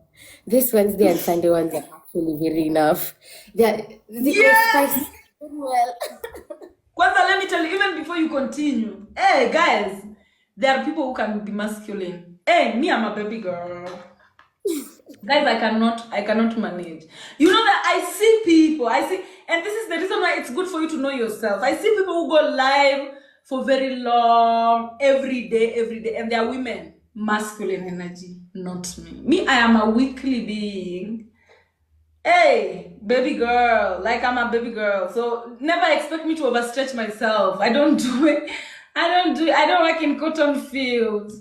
I hate it. So just allow me to always just do this, because it would even be more intense. It would even be intense if I was to come here every day. So just take me slowly by slowly. Sitaweza hiyo ya kila siku, itanimaliza. Hiyo itanimaliza, nibaki kama mwanaume. Anyway, let's go. Nanikumbusha, there's a class you were saying, as a woman you should be like an ovum. You're just supposed to sit and just stand, and everything else will come to you.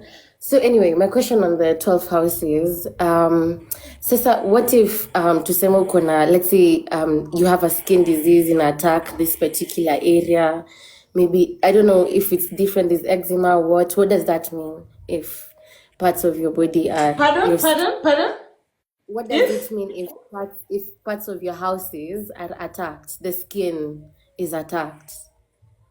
So first of all, I will tell you, and doctors who are watching me, because I've realized doctors watch me as well, the easiest way to diagnose, always look at what part of the body is experiencing eczema. The writings stay on the walls don't lie. If experiencing like skin rash on your arms area, know that your ability to think for yourself is being compromised. If you're experiencing eczema on your face, your authenticity is porous, is permeable. Your authenticity is skin, things that affect the skin. And especially now opening portals. You know the portals that you have on your body are supposed to be your mouth. Things are supposed to enter through your mouth. Light. Let me not even say things. The elements. Light is supposed to enter through your mouth, through your eyes, through your nose, through your ears. At the head, you have a lot of portals that allow things to come in.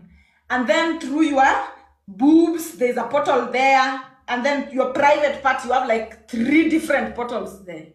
And then from there, we are done with the portals. Those are the natural portals. Now, when you have eczema, it is portals that are creating themselves. So it means when you have eczema on your arms like this, your arms is the 5th house. It is represented by your ability to think for yourself. You have portals. People are creating gates to enter into your thought processes, to sabotage your thought processes. Your thought process door is being opened so that other people can enter, affect your intuition, affect your memory.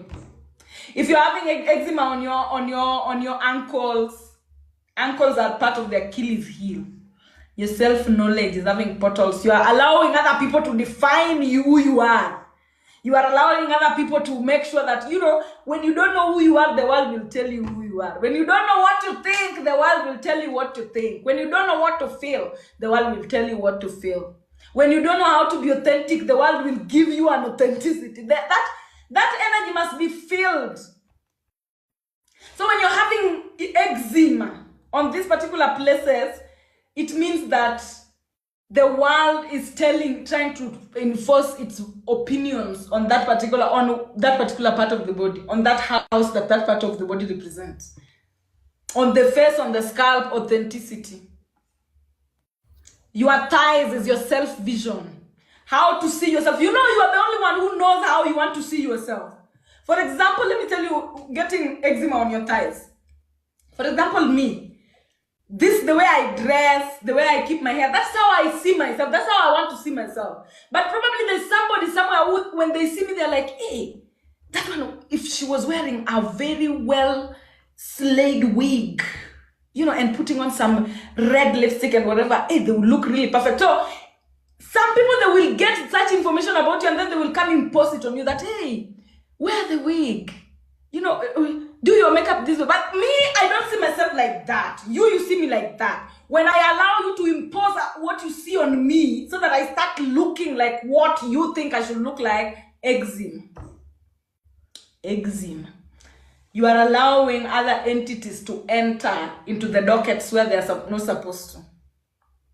Okay. So always know the writing stay on the walls. If the doctors know that the writing stay on the wall, diagnosis should take 2 minutes. 2 minutes. A patient comes to you and tells you, my knee. Usage, self-usage, not there. My head, authenticity. My heart, love. My stomach, analysis. My private parts, self-desire. My thighs, self-vision. So it never lies. Somebody is asking, being bloated. Do you notice that being bloated always comes when you're around people you are not comfortable even farting around? Like literally that is what bloating is. Bloating comes as a result of your inability to fart, to release gas. What is gas? Gas is usually, while the self-analysis is occurring in your stomach is an industry that is supposed to be releasing smoke. You see, when you look at factories, the way they are functioning inside there, and then there's smoke coming out. That smoke is necessary, it must come out. Now, when you are around things or people or entities that do not allow you to release the smoke, so the smoke stays inside of you. Smoke stays inside of you. Unhealthy. Wow. Yeah, so you start to bloat. Bloating is always when you're walking on eggshells, when you're, you don't have to say your truth because you probably around your ex and you think if you say a certain thing, they're gonna look at you like, oh, I'm no longer interested in you. I don't like you anymore. Waistline, from waistline and the pelvic area, they are together. Waistline is the connection of the pelvic area, the nyash, to the stomach. So it is the connection of self-analysis to self-balance. Self-analysis and self-balance. That's what your waist is representative of. Yes. So there are so many people who've said M-Pesa option is not available for subscribing. It's been really frustrating. How can I resolve? I think this M-Pesa thing is the reason why that we are not even posting on series anymore yet. So I think you guys will just wait. If people want to pay with M-Pesa, you'll just have to wait because I don't think it is possible to pay with M-Pesa right now.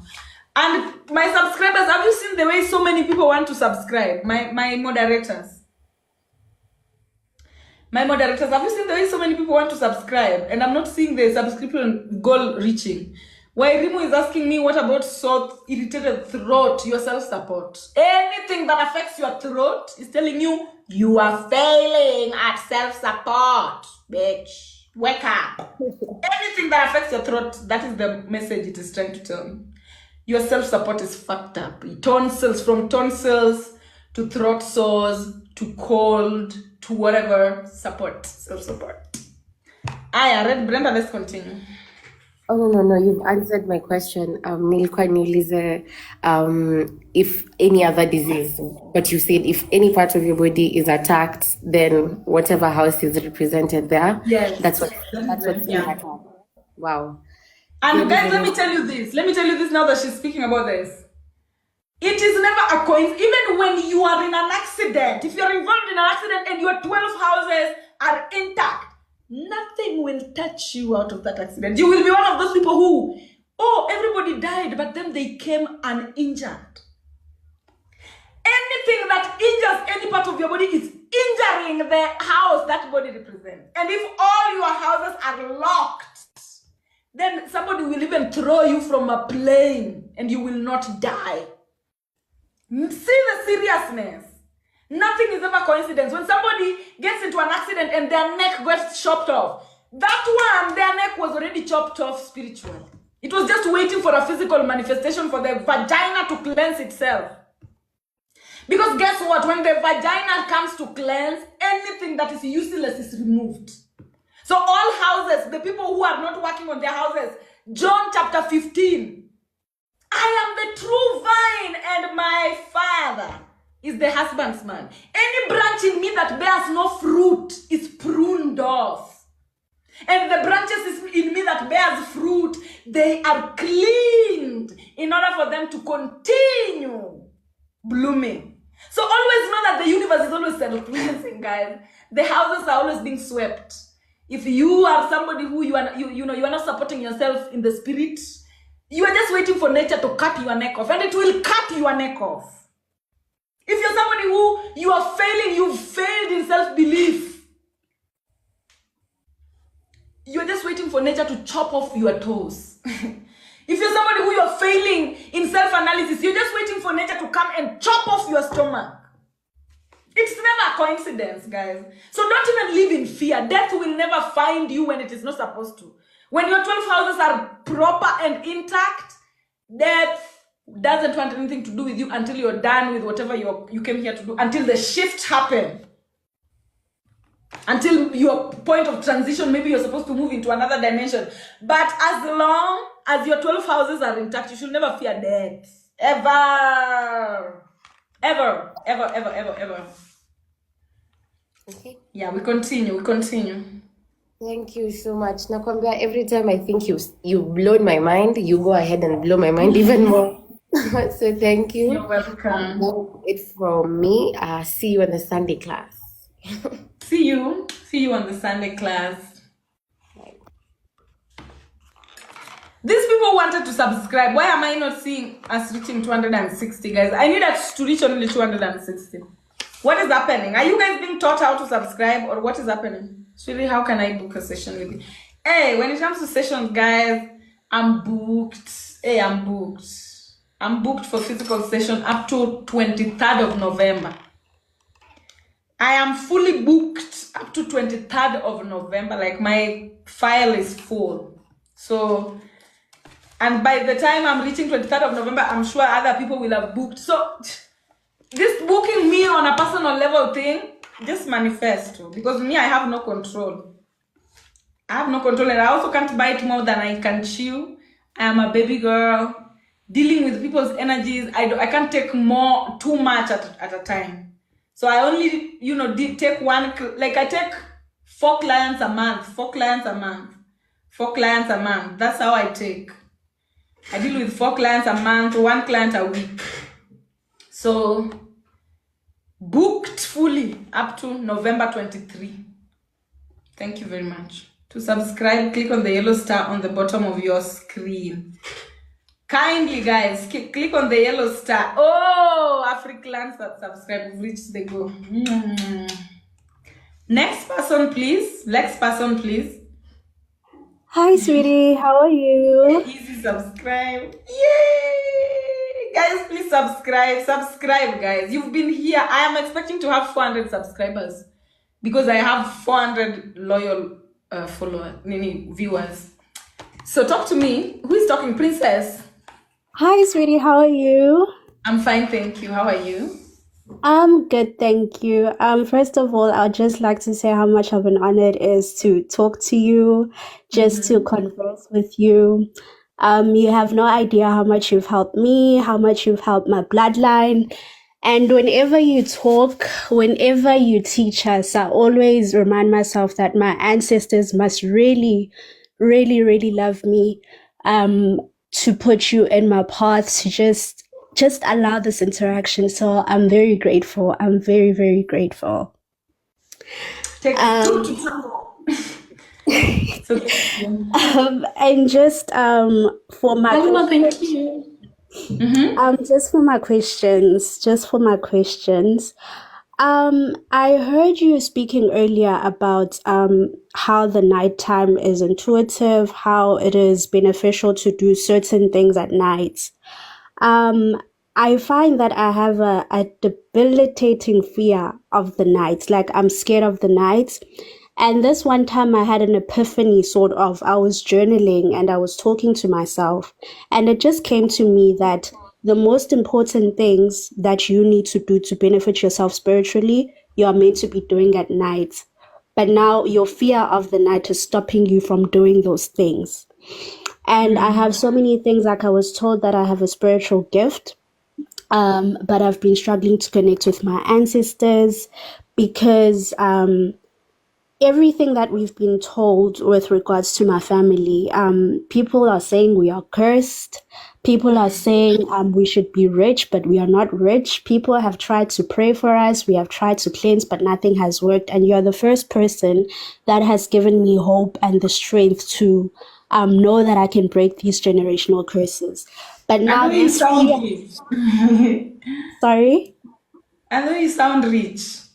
You sound like your voice is giving rich. But anyway, continue. Thank you.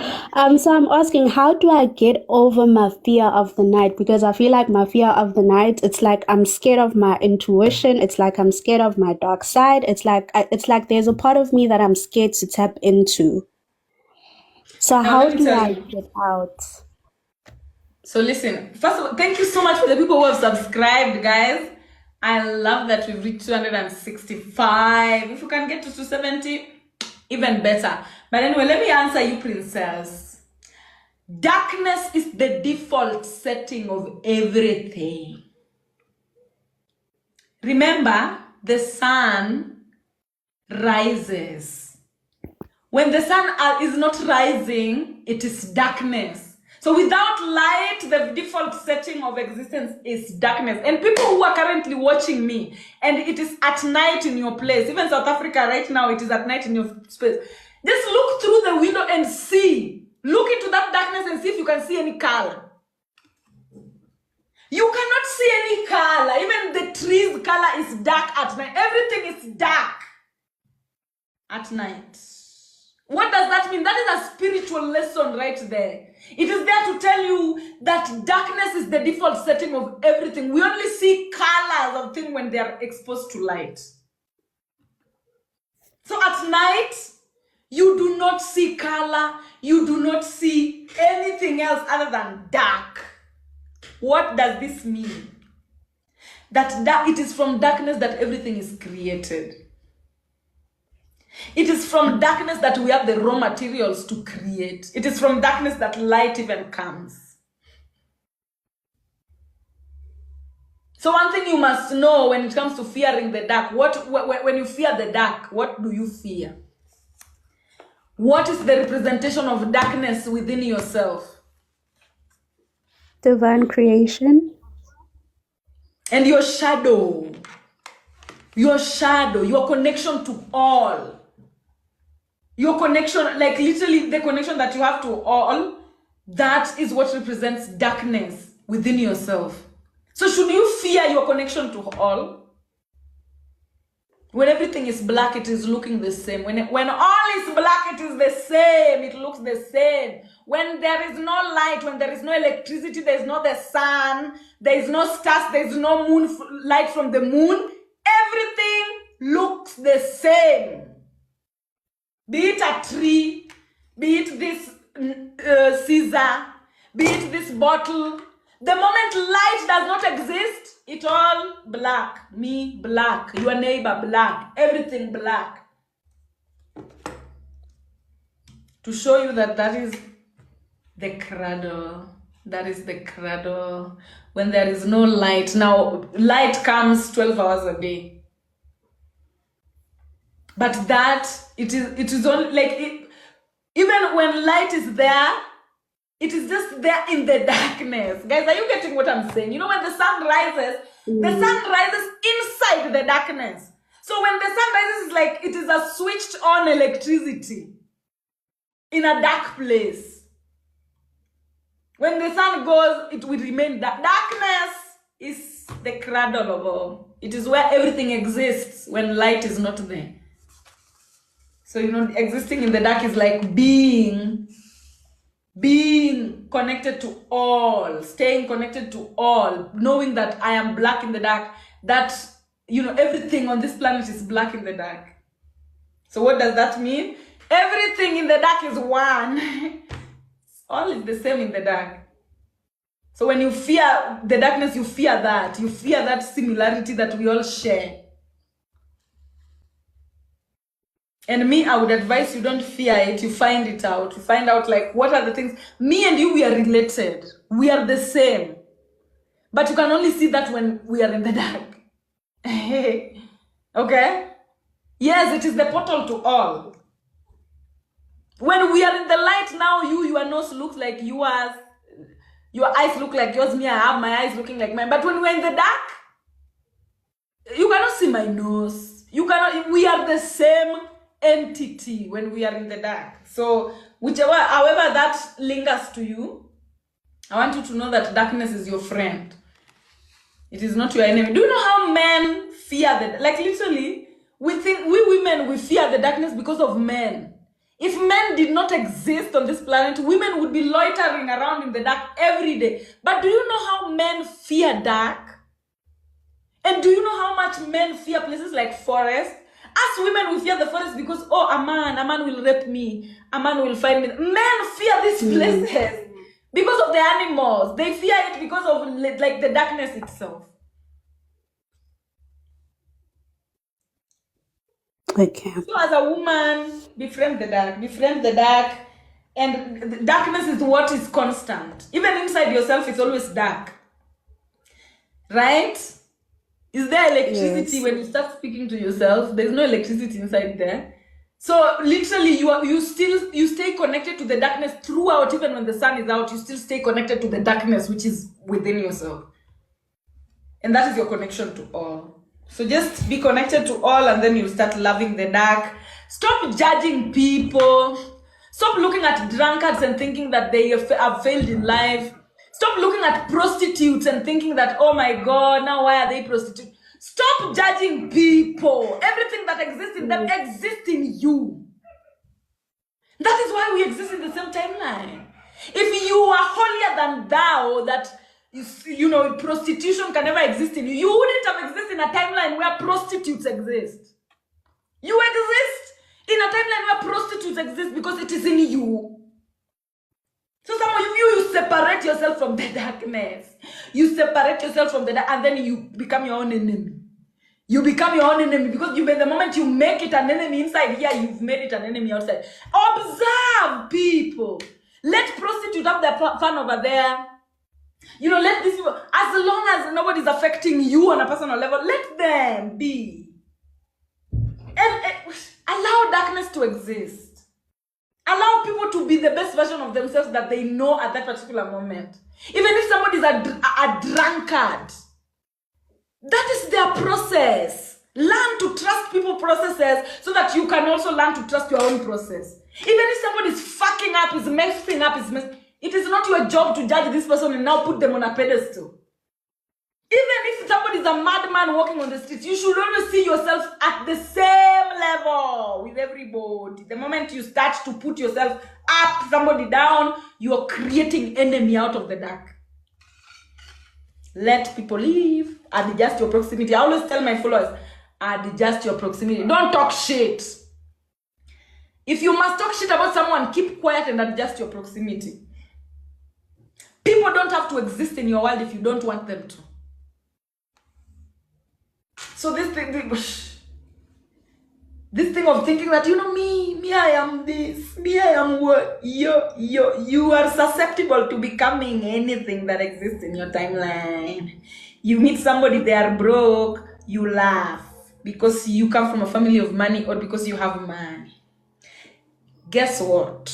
Tomorrow you're going to be in the exact same situation. So never stare into the abyss.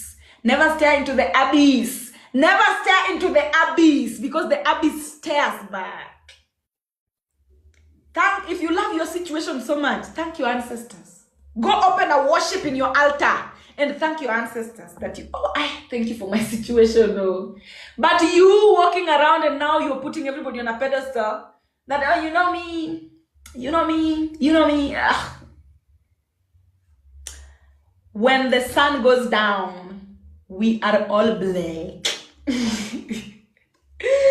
When the sun goes down, we are all black. So that's what it is. That makes so much sense, especially when you talk about judgments. Yeah. Because I come from a lineage of we judge ourselves so heavily. We judge every single thing. We walk on tiptoes. So it makes sense. Focus on your path and become. Even if you want to become the president of this country, never get to a point where now you're looking at somebody and you're like, oh, they're below me. Nobody is below or above anybody at any particular point in time.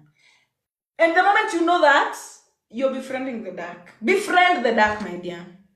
Befriend the dark. Some of the best human beings are covered in tattoos. And some of the worst human beings on the planet go to church every day. It is none of your business to rule how somebody decides to appear. It is only your job to rule what you decide to appear. And don't befriend people based off of their standards in life. Befriend people because your ancestors have told you to befriend people. Even if your ancestors has told you, go befriend a prostitute. Befriend! As long as you guys are vibing. Leave people to do whatever they are feeling called to do. The lesson is theirs. If they are wrong, they will learn it by themselves. If you want to befriend the dark. If you want to befriend the dark, know that everything is black when the sun goes down. Anyway, I'm done with that. Thank you so much. That was my question. Thank you. You're welcome, my dear. Somebody else? Somebody else. Hi, Swiri. Hi. How are you? I'm fine, Shiba.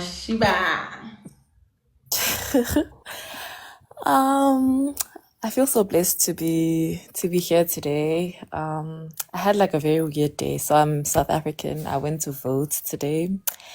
And before I had an encounter with you, I was like, I don't want to participate in politics. But since I heard you like speaking about the issues in Kenya and discussing Ruto, I was like, you know what, let me go and vote. And I'm so proud of myself for doing that. Been working on my 12 houses also. And I have to say, I'm taking it one step at a time, and I see the improvements in specific areas. Like, for example, finances, I've been doing the ab works. And whenever I do, like, money just comes my way. Like, I literally don't struggle for too long financially. Like, I'll struggle and then work out. The week won't finish without me getting money. Like, And you're not even worried about it. And I'm not even worried about it. I don't worry This is what about they it. mean when they say God's people are not poor. Poverty is not for God's people. If you're working on your 12 houses and you're performing above average, you cannot be poor. You cannot live in poverty. That lack will never, like literally, even if it will take your ancestors to send you strangers to give you money, they will give you money. I'm telling you. Yeah. Those who have not tried, did try it. Continue. But we are working on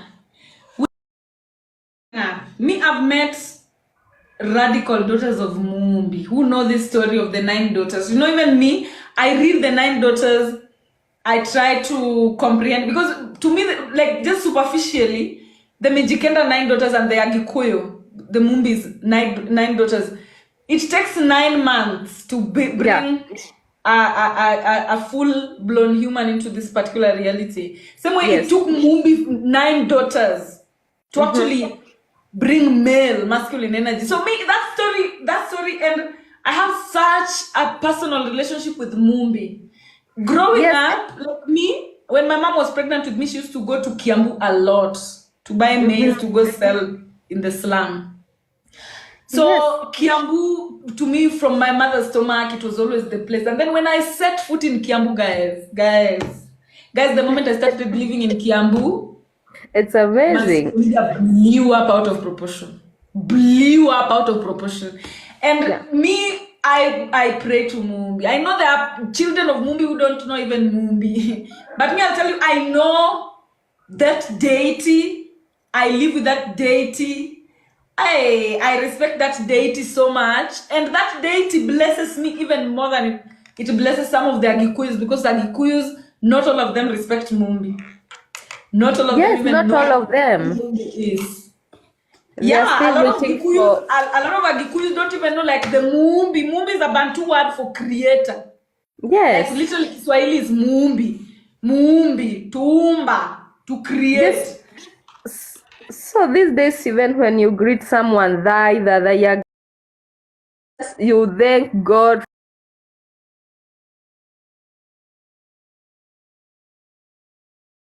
Or if you tell them that, it's peace. They want you to say praise God. No. It's just Kikuyu. I love you guys. Like the Kikuyu, even the Kikuyu. Somehow I just feel connected to this. I've never been to like Cumberland or whatever. I've never just been interested to live in other places and explore other tribes the way I'm interested in exploring the Agikuyu people. And coming to live in the Agikuyu land, one thing that made me so happy is I realized Gikuyus are matriarchal by nature. Women here are the ones who say. Women here are the ones who own plots. Yes. Women here own buildings. And when we see someone is just coming and thinking no, because they are doing some things they will broke now. No, they take away something, we create something else. They broke this way, and we have to look for another way to come out of the shit they put us in. And we are coming out. And you must know, as Gikuyus in Kenya, know that the beef that Luos have with you, I'm Luo. And I will tell you this for free. The beef that Luos have with the Gikuyu women is that matriarchs versus patriarchs war. Like literally what Luos feel towards Kikuyu women is what the patriarchs or toxic masculines feel towards women in general, towards their mother. What Luos feel against Agikuyu people is what like literally patriarchal societies feel against matriarchal society. So never think that Luos talk shit about Kikuyus because there is a deeper hatred between. No. It is just the writings on the walls. They know intrinsically and spiritually, they know you guys are the mother. And me, I give it to you guys are the mother. I've come to Bantu land to learn. I've come to Bantu land to live in the forest, to engage with the spirits of the forest. That is the reason why I'm here. And I walk on these soils every day, allowing myself to be taught by the birds, by the animals of the Bantu land. Bantu, and another thing that I will tell you guys, the Bantus, they are Gikoyos to be specific. They are Gikoyos to be specific. You guys live in paradise. You guys, the places you guys were born into, the people who live in the mountains in general. That's true. And see the plains.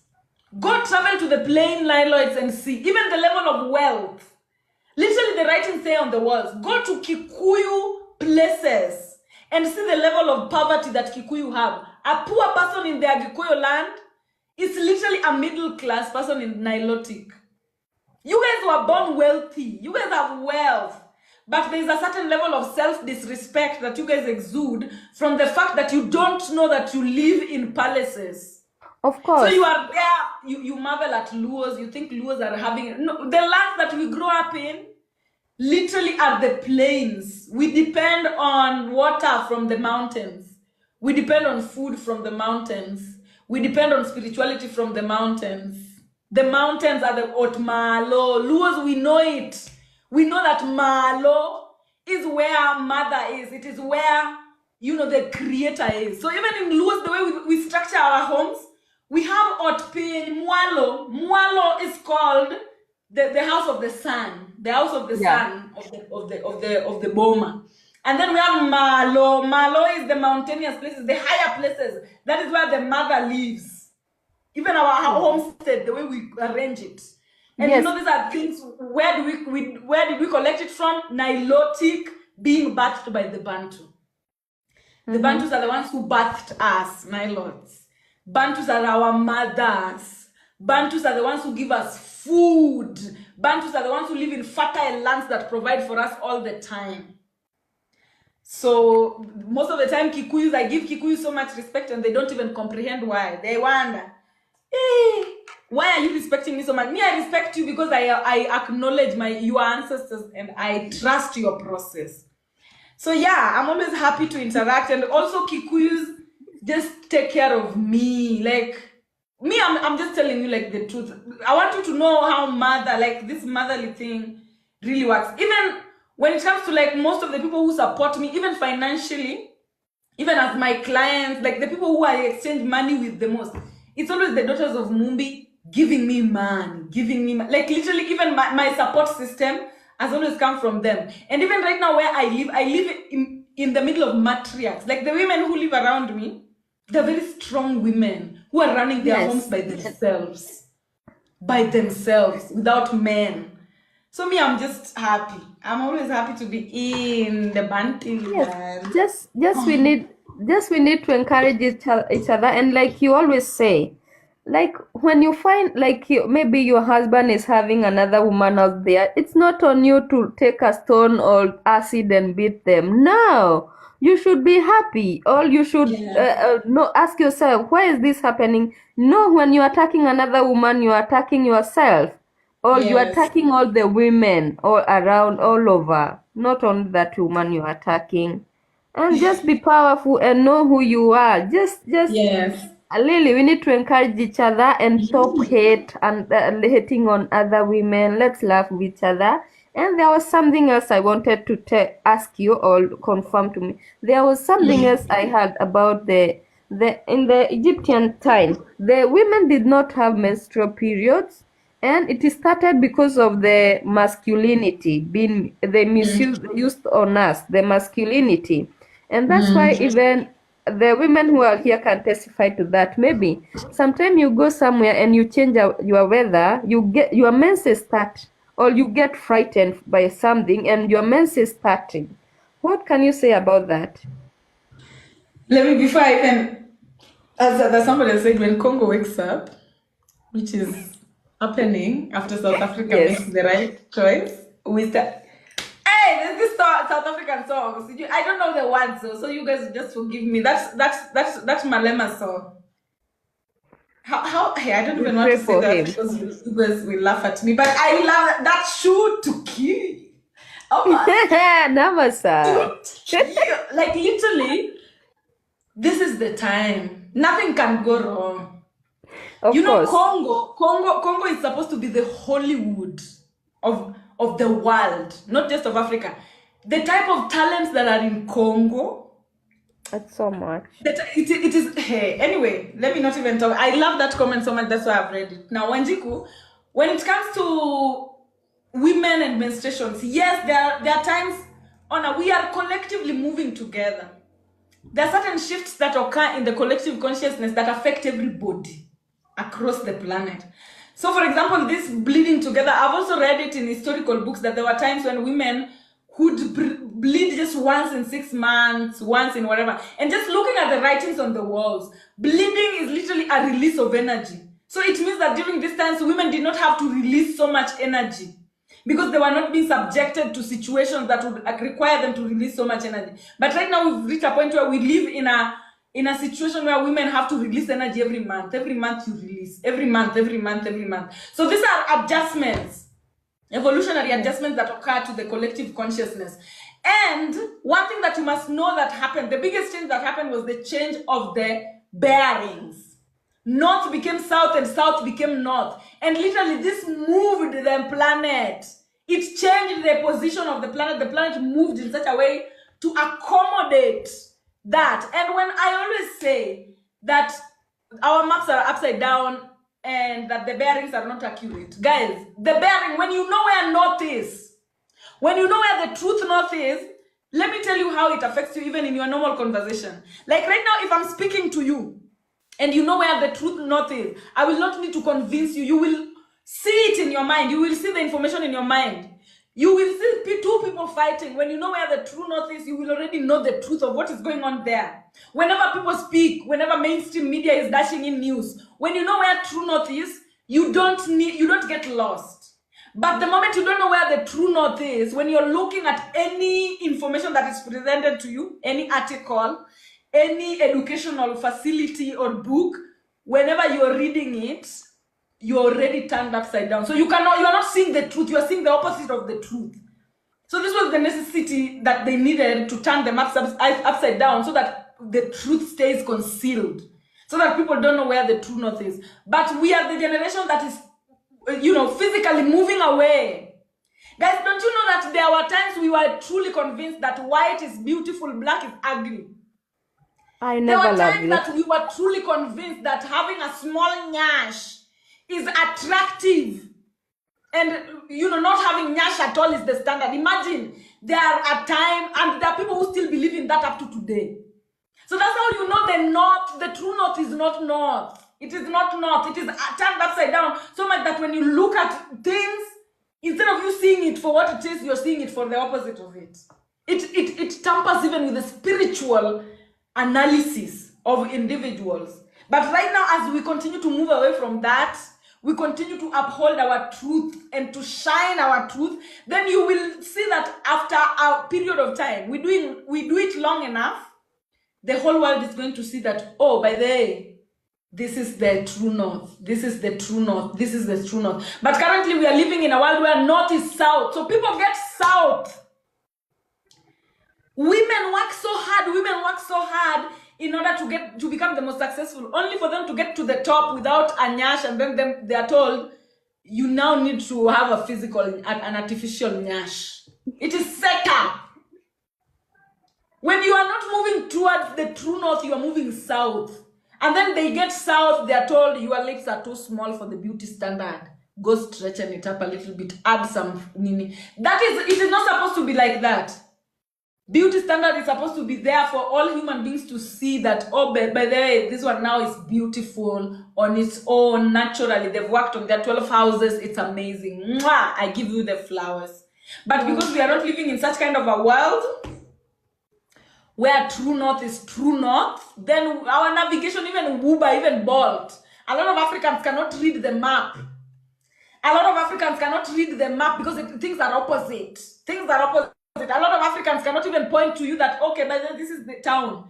This is where town is. Most of them, they'll point to you that I think this is where town is when town is this side. Yeah. Why? Because the bearing was shifted. The beauty of collective consciousness is we can put it back, and we are in the process of putting it back. It was already announced by scientists that the inner core of the earth has started spinning anti-clockwise. So when you hear the inner core of the planet has already started spinning anti-clockwise, know that the 144,000 are awake, and we are soldiering on to ensuring that the bearings north become north and south becomes south. Thank you very much. Thank you so much.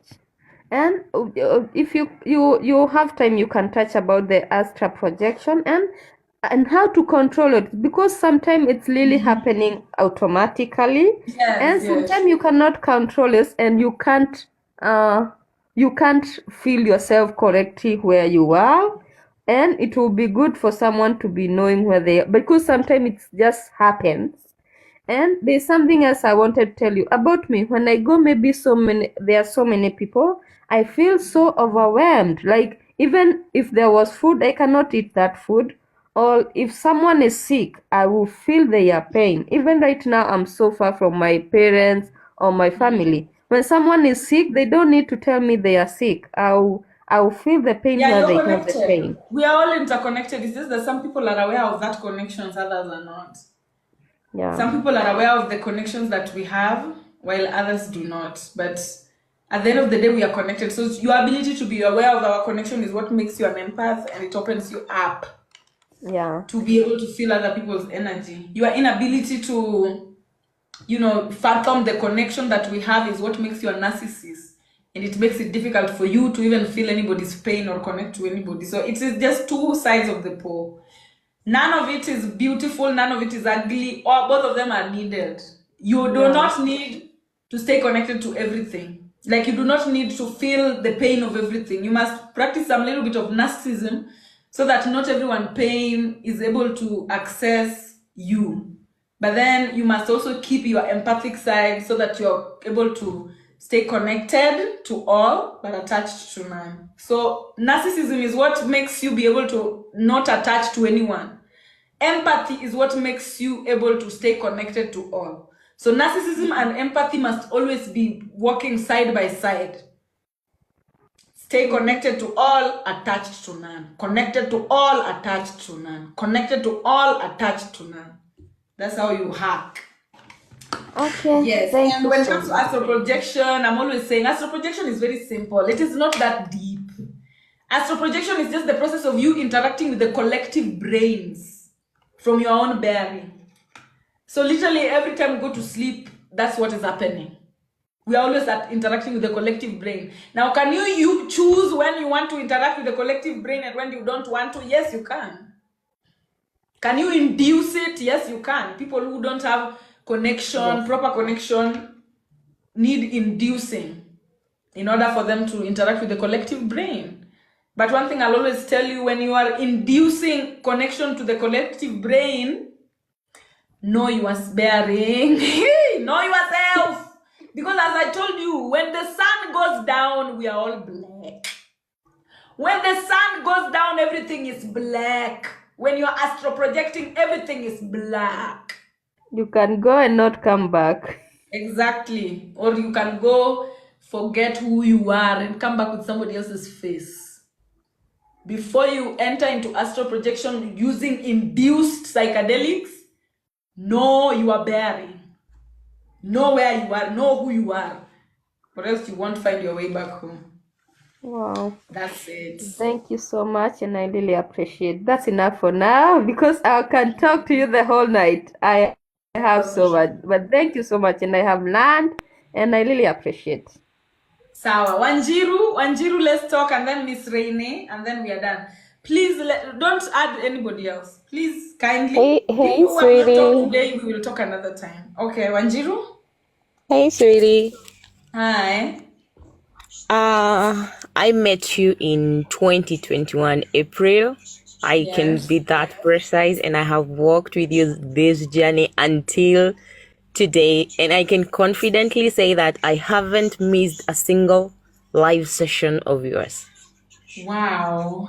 I have never missed one.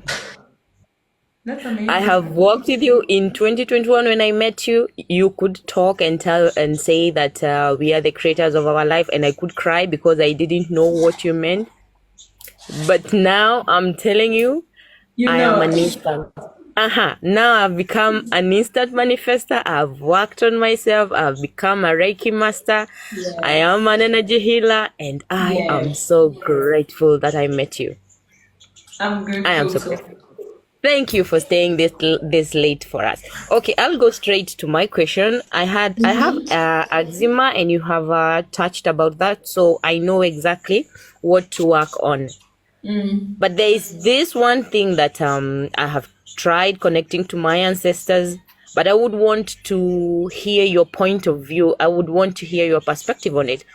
So, in my life, I have always met great men, let's say the masculine people. I have always met the most amazing one. They treat me well. I become their princess. They can even do everything for me. But then there is this one which are from West Africa. I do ask my ancestors, did they betray you? Did they drown you? Or what was the connection? I know. Why is it that I cannot hold a conversation with a West African? Like if I go on a date today with a West African, is Like, it me who is how you creating relate to all West this? Africans, you're supposed to relate to West Africans the way you relate to the back of your brain. West Africans are an embodiment of what goes on in the back of the brain. And they are present and they are living it right now. Like, literally, that is what our West Africans are. So if you don't like the thoughts that come from the back of the brain, you will never get along with a West African. Because I have been trying to ask myself, what did they do to my ancestors? Or is it me who have created these thoughts in me? You know, my inner voice is so loud that when I'm doing something which is out of alignment, the voice is louder than me. Like I can hear it telling me, stop.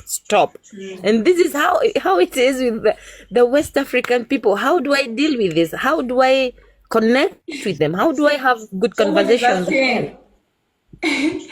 Somebody's asking, what is the back of the brain for? Now, what your back of the brain is literally there for your expansion. It is your back of the brain that shows you the possibilities of the future. It is the back of the brain. The back of the brain is always in the future. I want you all to know the function of the back of the brain. The back of the brain is always in the future because that is where you get ideas of what to become. That is where you get the ideas of what to become. And the West Africans are the embodiment of that. A West African will see your future before you even see it. They already know what is happening before it even happens. And it is a spiritual thing that they have. It is a spiritual thing that they have, that they work with. It's literally the intellectual storage point. It is the storage of intellectuals of Africa. Everything that has ever happened on this planet stored at the back of the brain. So they unleash it accordingly, because we live in a cyclic world where things are always repeating themselves. So West Africans are the embodiment of that. Have you seen that African map that shows Africa as a skull? Literally, it's very accurate. West Africa is the back of the brain, where storage occurs. And the people there are literally storage. The people there are literally storage, and that is why, like, literally, when the transatlantic trade was happening, they were taken the most. The French, the British, they attacked the back of our brain to go use it to create their own things. When you look at Nigerians, they're the ones thriving even in medicine outside the world. They are building technologies for other people. It is our Nigerians that are building economies for the UK, for other people. Why? Because they are the embodiment of the back of the brain. I'll tell you that for free. East Africa, embodiment of the eye.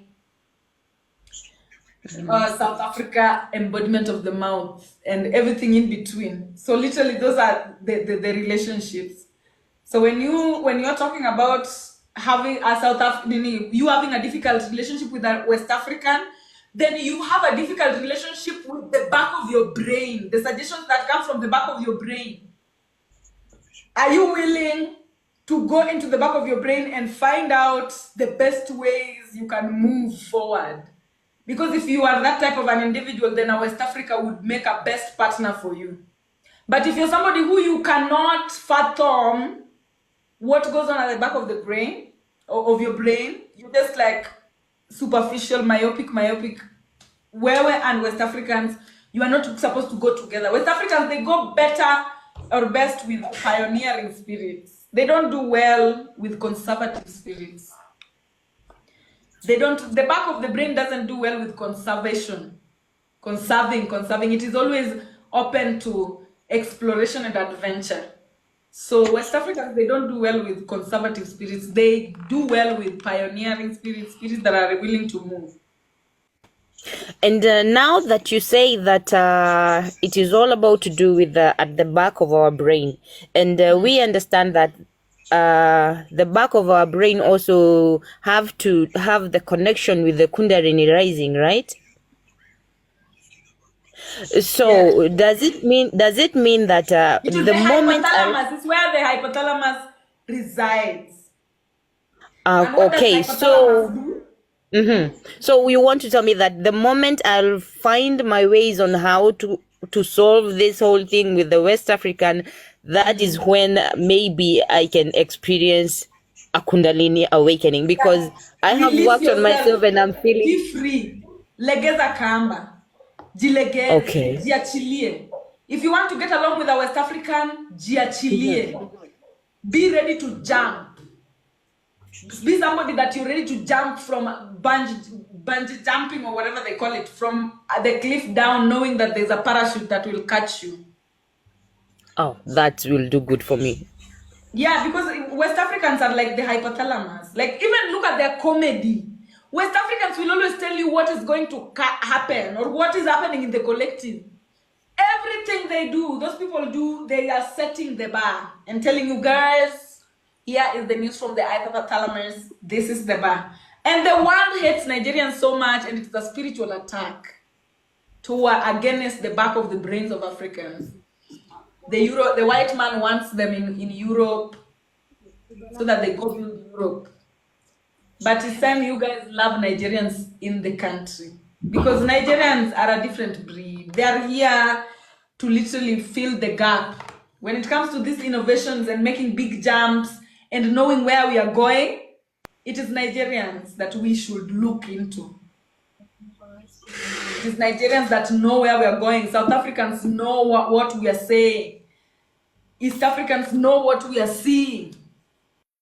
Okay, so always know also, like, the way we are arranged on this particular planet is also not for granted. It is specifically for our own good. And the better, the faster we love each other and allow each other to be the best version of ourselves, the best it will be for us. But one thing about Nigerians, they're not going anywhere, they'll never go anywhere. It's just that it's either Africa will accept them and love them and allow them to be the pace, give us the pace, because even when it comes to film production, Nigeria. When it comes to hard work, self-usage, Nigeria. You can even see their influence, even their fashion. Have you seen fashion from Nigeria? There's no African country that can beat Nigerian fashion. And that's how you know, like, literally they are a future generation. They're already in the future. Nigerians will work for their money. Nigerians are the ones selling wigs everywhere. Nigerians are always creating new wigs to tell you that, oh, by the way, let's try this. Let's try this. Let's try this. Sometimes they even try things that are ridiculous, that people laugh at. But guess what? They are the back of the brain. They hold the pace. They are the pace setter. The African pace setter. That is the hypothalamus, the back of the brain. And it's not just Nigerians. It's not just Nigerians. Burkina Faso, Mali, Niger, Ghana, all of it, all those people there at the back of the brain, they are the same people. Okay? Thank you so much. I appreciate it. You're welcome. And do have yourself a good night. You too, my love. You too. So, Miss Renee, you are the last person to speak to me today before I leave. Today I've gone live for long and I love it. I'm not complaining. Probably next time I'll do the same, but let's continue.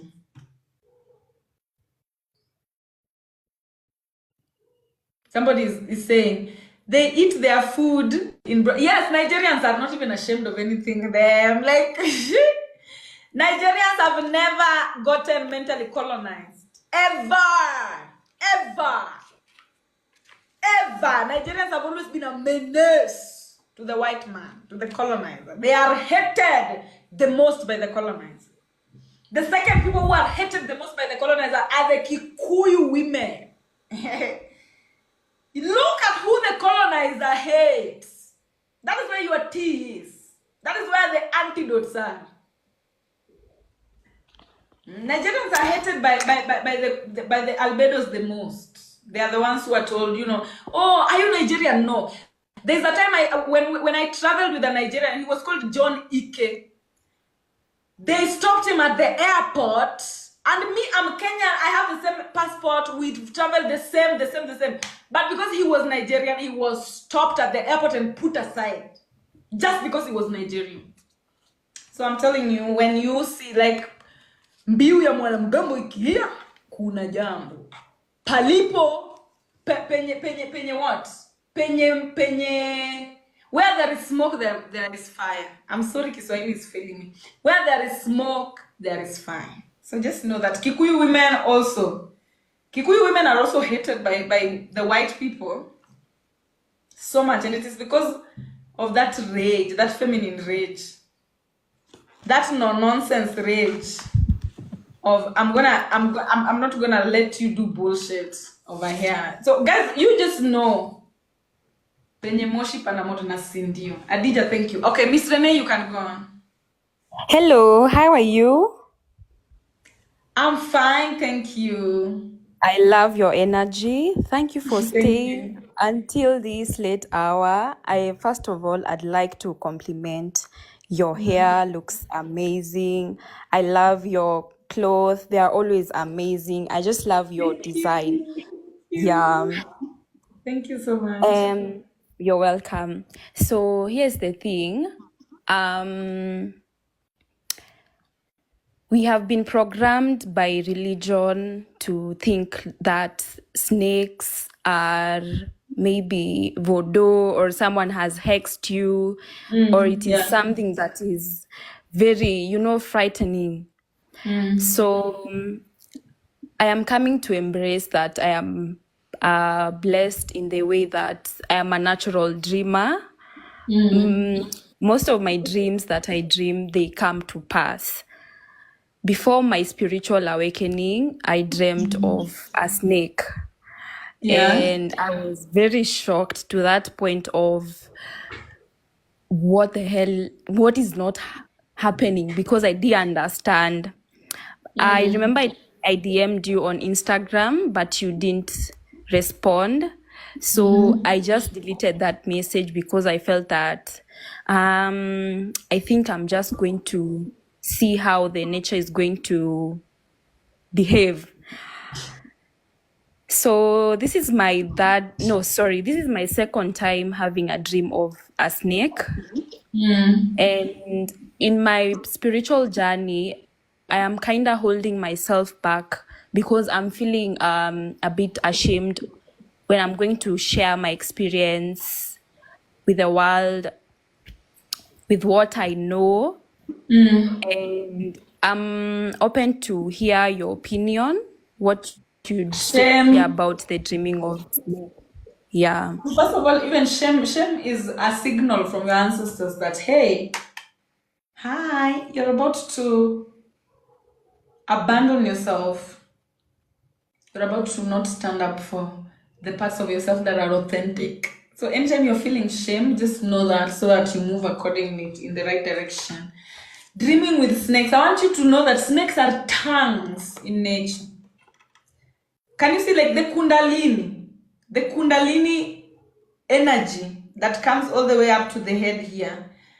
For you to release it, you're releasing it through the mouth. The tongue tells us the situation of your central nervous system, the evolutionary work that your ancestors achieved plus you. I don't know whether you guys can hear me or I'm freezing.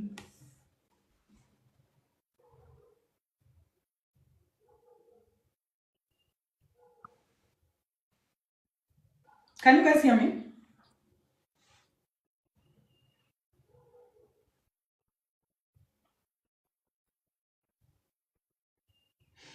Can you guys hear me?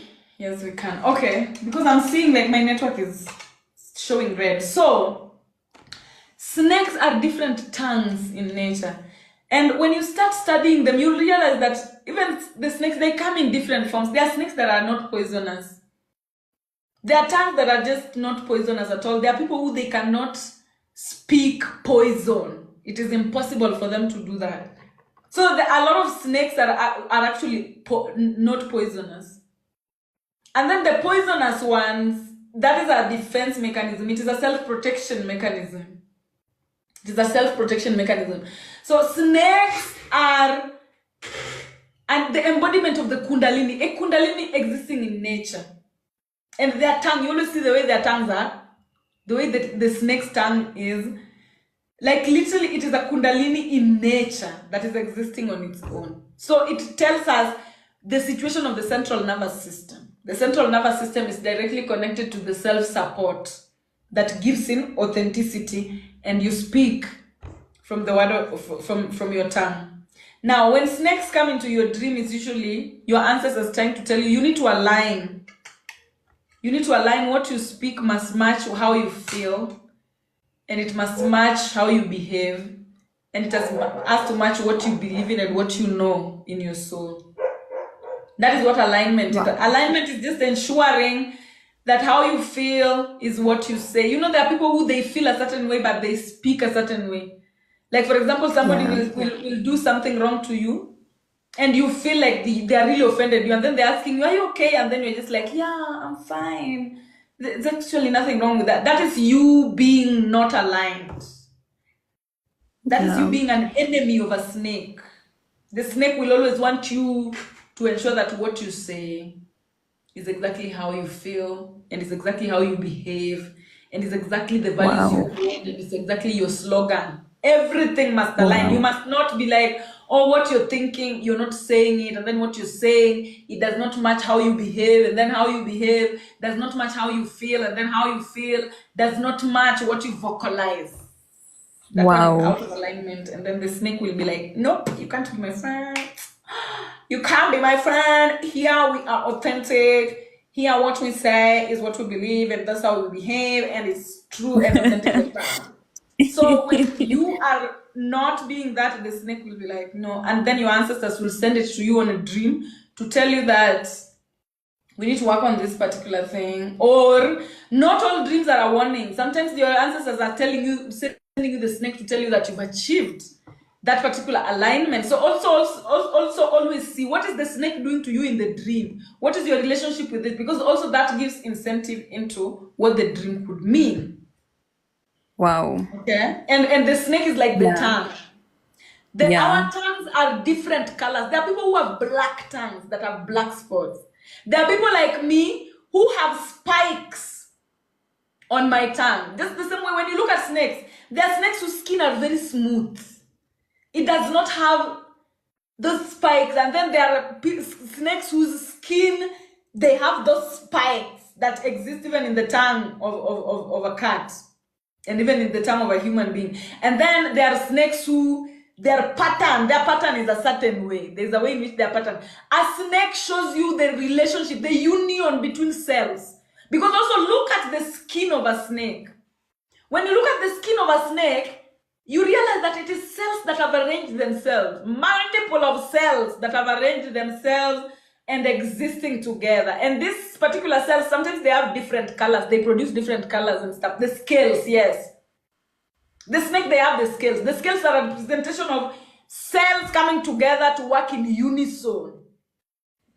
So if your kundalini relies on the rest of your body working in unison, and anytime they're not working in unison, the snake calls and says, nope, you are out of our realm, baby. We can no longer relate. We are enemies now. But anytime all your cells are working in unison with each other, then the snakes will tell you, baby girl, come. Wow. Yeah. I've had like you've spoken to my soul, like you are so much into detail. Like thank you so much. You're welcome. Thank you so much for that enlightenment. And I'm gonna work on myself. Thank you so much. I'm really humbled. So here's the thing, another question. What are your thoughts on psychedelics? The shrooms. Me, I wouldn't recommend it for Africans. Let white people, albedos, use it. Albedos are not evolutionary finished. They've not evolved to the finish line. They're like the sun. There is a season they exist. There is a season they don't exist. Black people exist during the day. Black people exist during the night. I'm talking about now the great year. I'm talking about centuries. Albedos only exist during the day. They don't exist at night. So for them to interact with the night, they need to induce the psychedelics in order for them. People who get what I'm saying, you get what I'm saying. So I will never recommend for a black person to use psychedelics as a way to access the collective consciousness. You have it within you. You don't need it. You don't need it. Yeah, albedos are not finished. And I hope they know that. You know, we are coming into an era where the albedos will have to be humbled so much. And some of them will not take it. There are some of them who will hear me speak like this and they'll say, bullshit. Bullshit. So, you know, it's the ego thing. Nobody wants to work. Me, I'm so grateful. Even though I come from an ancestry of people who are so disrespected, I'm so grateful that I was born black. Because I am fully evolved. There are people who are not fully evolved, and that is just it. You know, it is even shameful to say due to how they placed themselves high up the pedestal, but it is the truth. Albedos are faded black people, like people who are prokaryotic. Prokaryotic meaning they've not developed skin. Eukaryotic animals are animals that have developed skin fully. They are fully nutted. They have a protection system outside. Albedos are prokaryotic animals that have not yet developed skin. And their work is to come here to develop skin. And we are where we are right now because they've been out dodging developing skin. And now we are at a point where we have to force them to develop skin, and we will not fight. No physical fight must happen. But they're going to have to develop skin or, you know, press the exit button. That's what it is, guys. It might sound cringy. It might sound like hate. You know, when you tell the truth in a world where lies has been normalized, the truth starts to sound like hate. And me, I don't care. That is what it is. Go read it in the books. Albedos are prokaryotes. And black people are eukaryotic. That's what it is. I'm sorry. Somebody's asking me lion in a dream. That's confidence running after you. Somebody's saying, wacha nicheka. Now cheka. Ukistaajabu ya Musa, utaona ya Firauni. Because right now, we are not saying anything yet.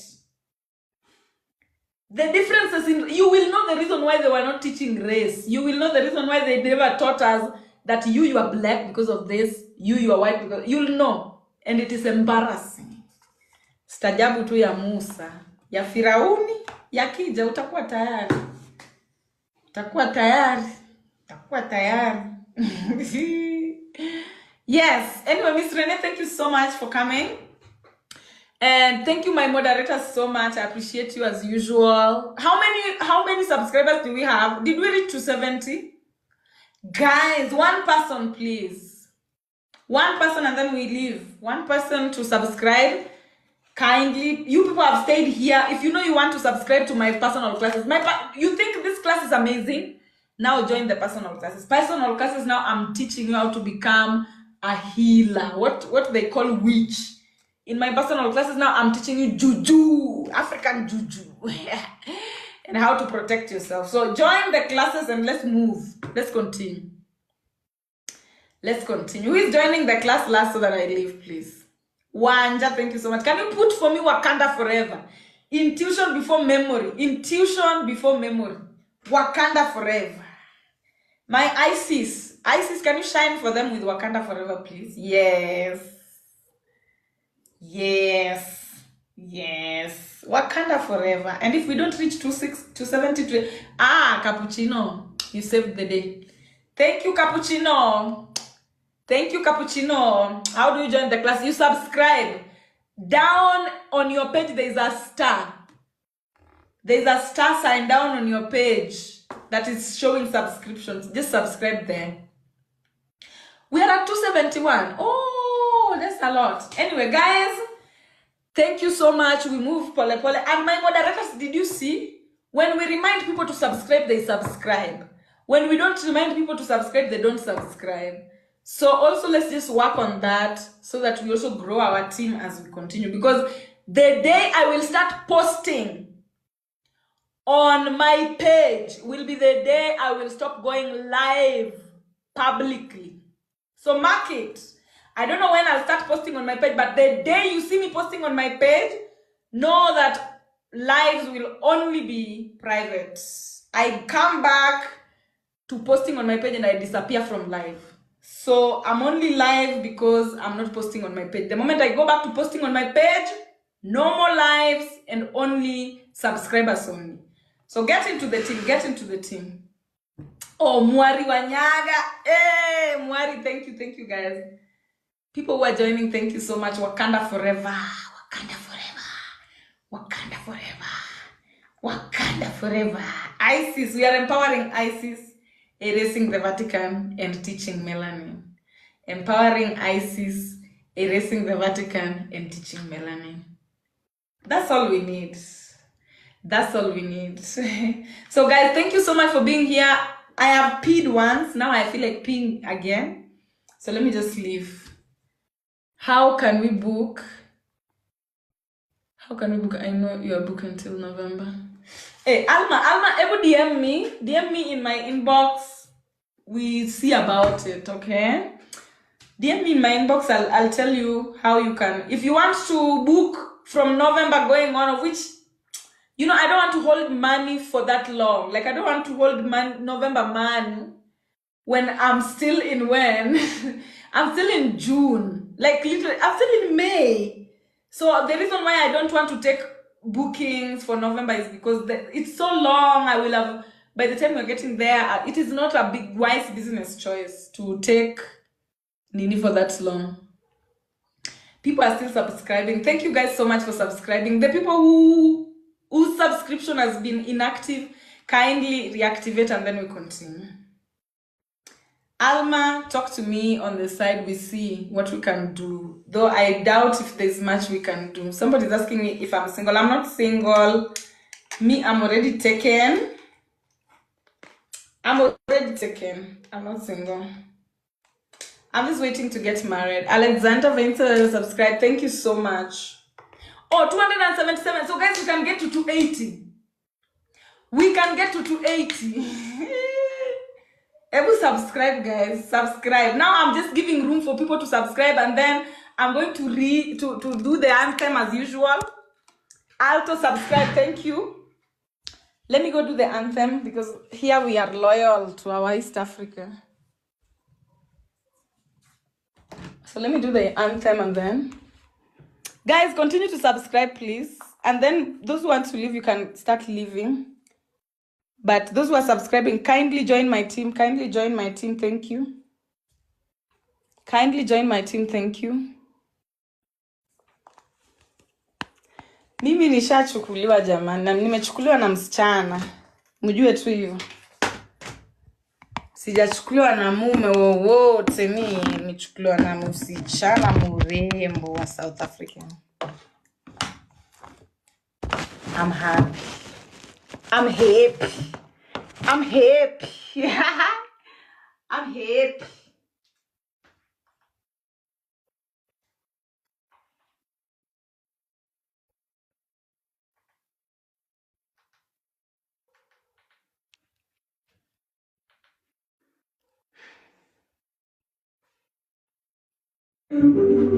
Twaomba uilinde Jumuiya Afrika Mashariki, tuwezeshe kuishi kwa amani, tutimize na malengo yetu. Jumuiya yetu sote tuilinde, tuajibike, tuimarike. Umoja wetu ni nguzo yetu, idumu jumuiya yetu.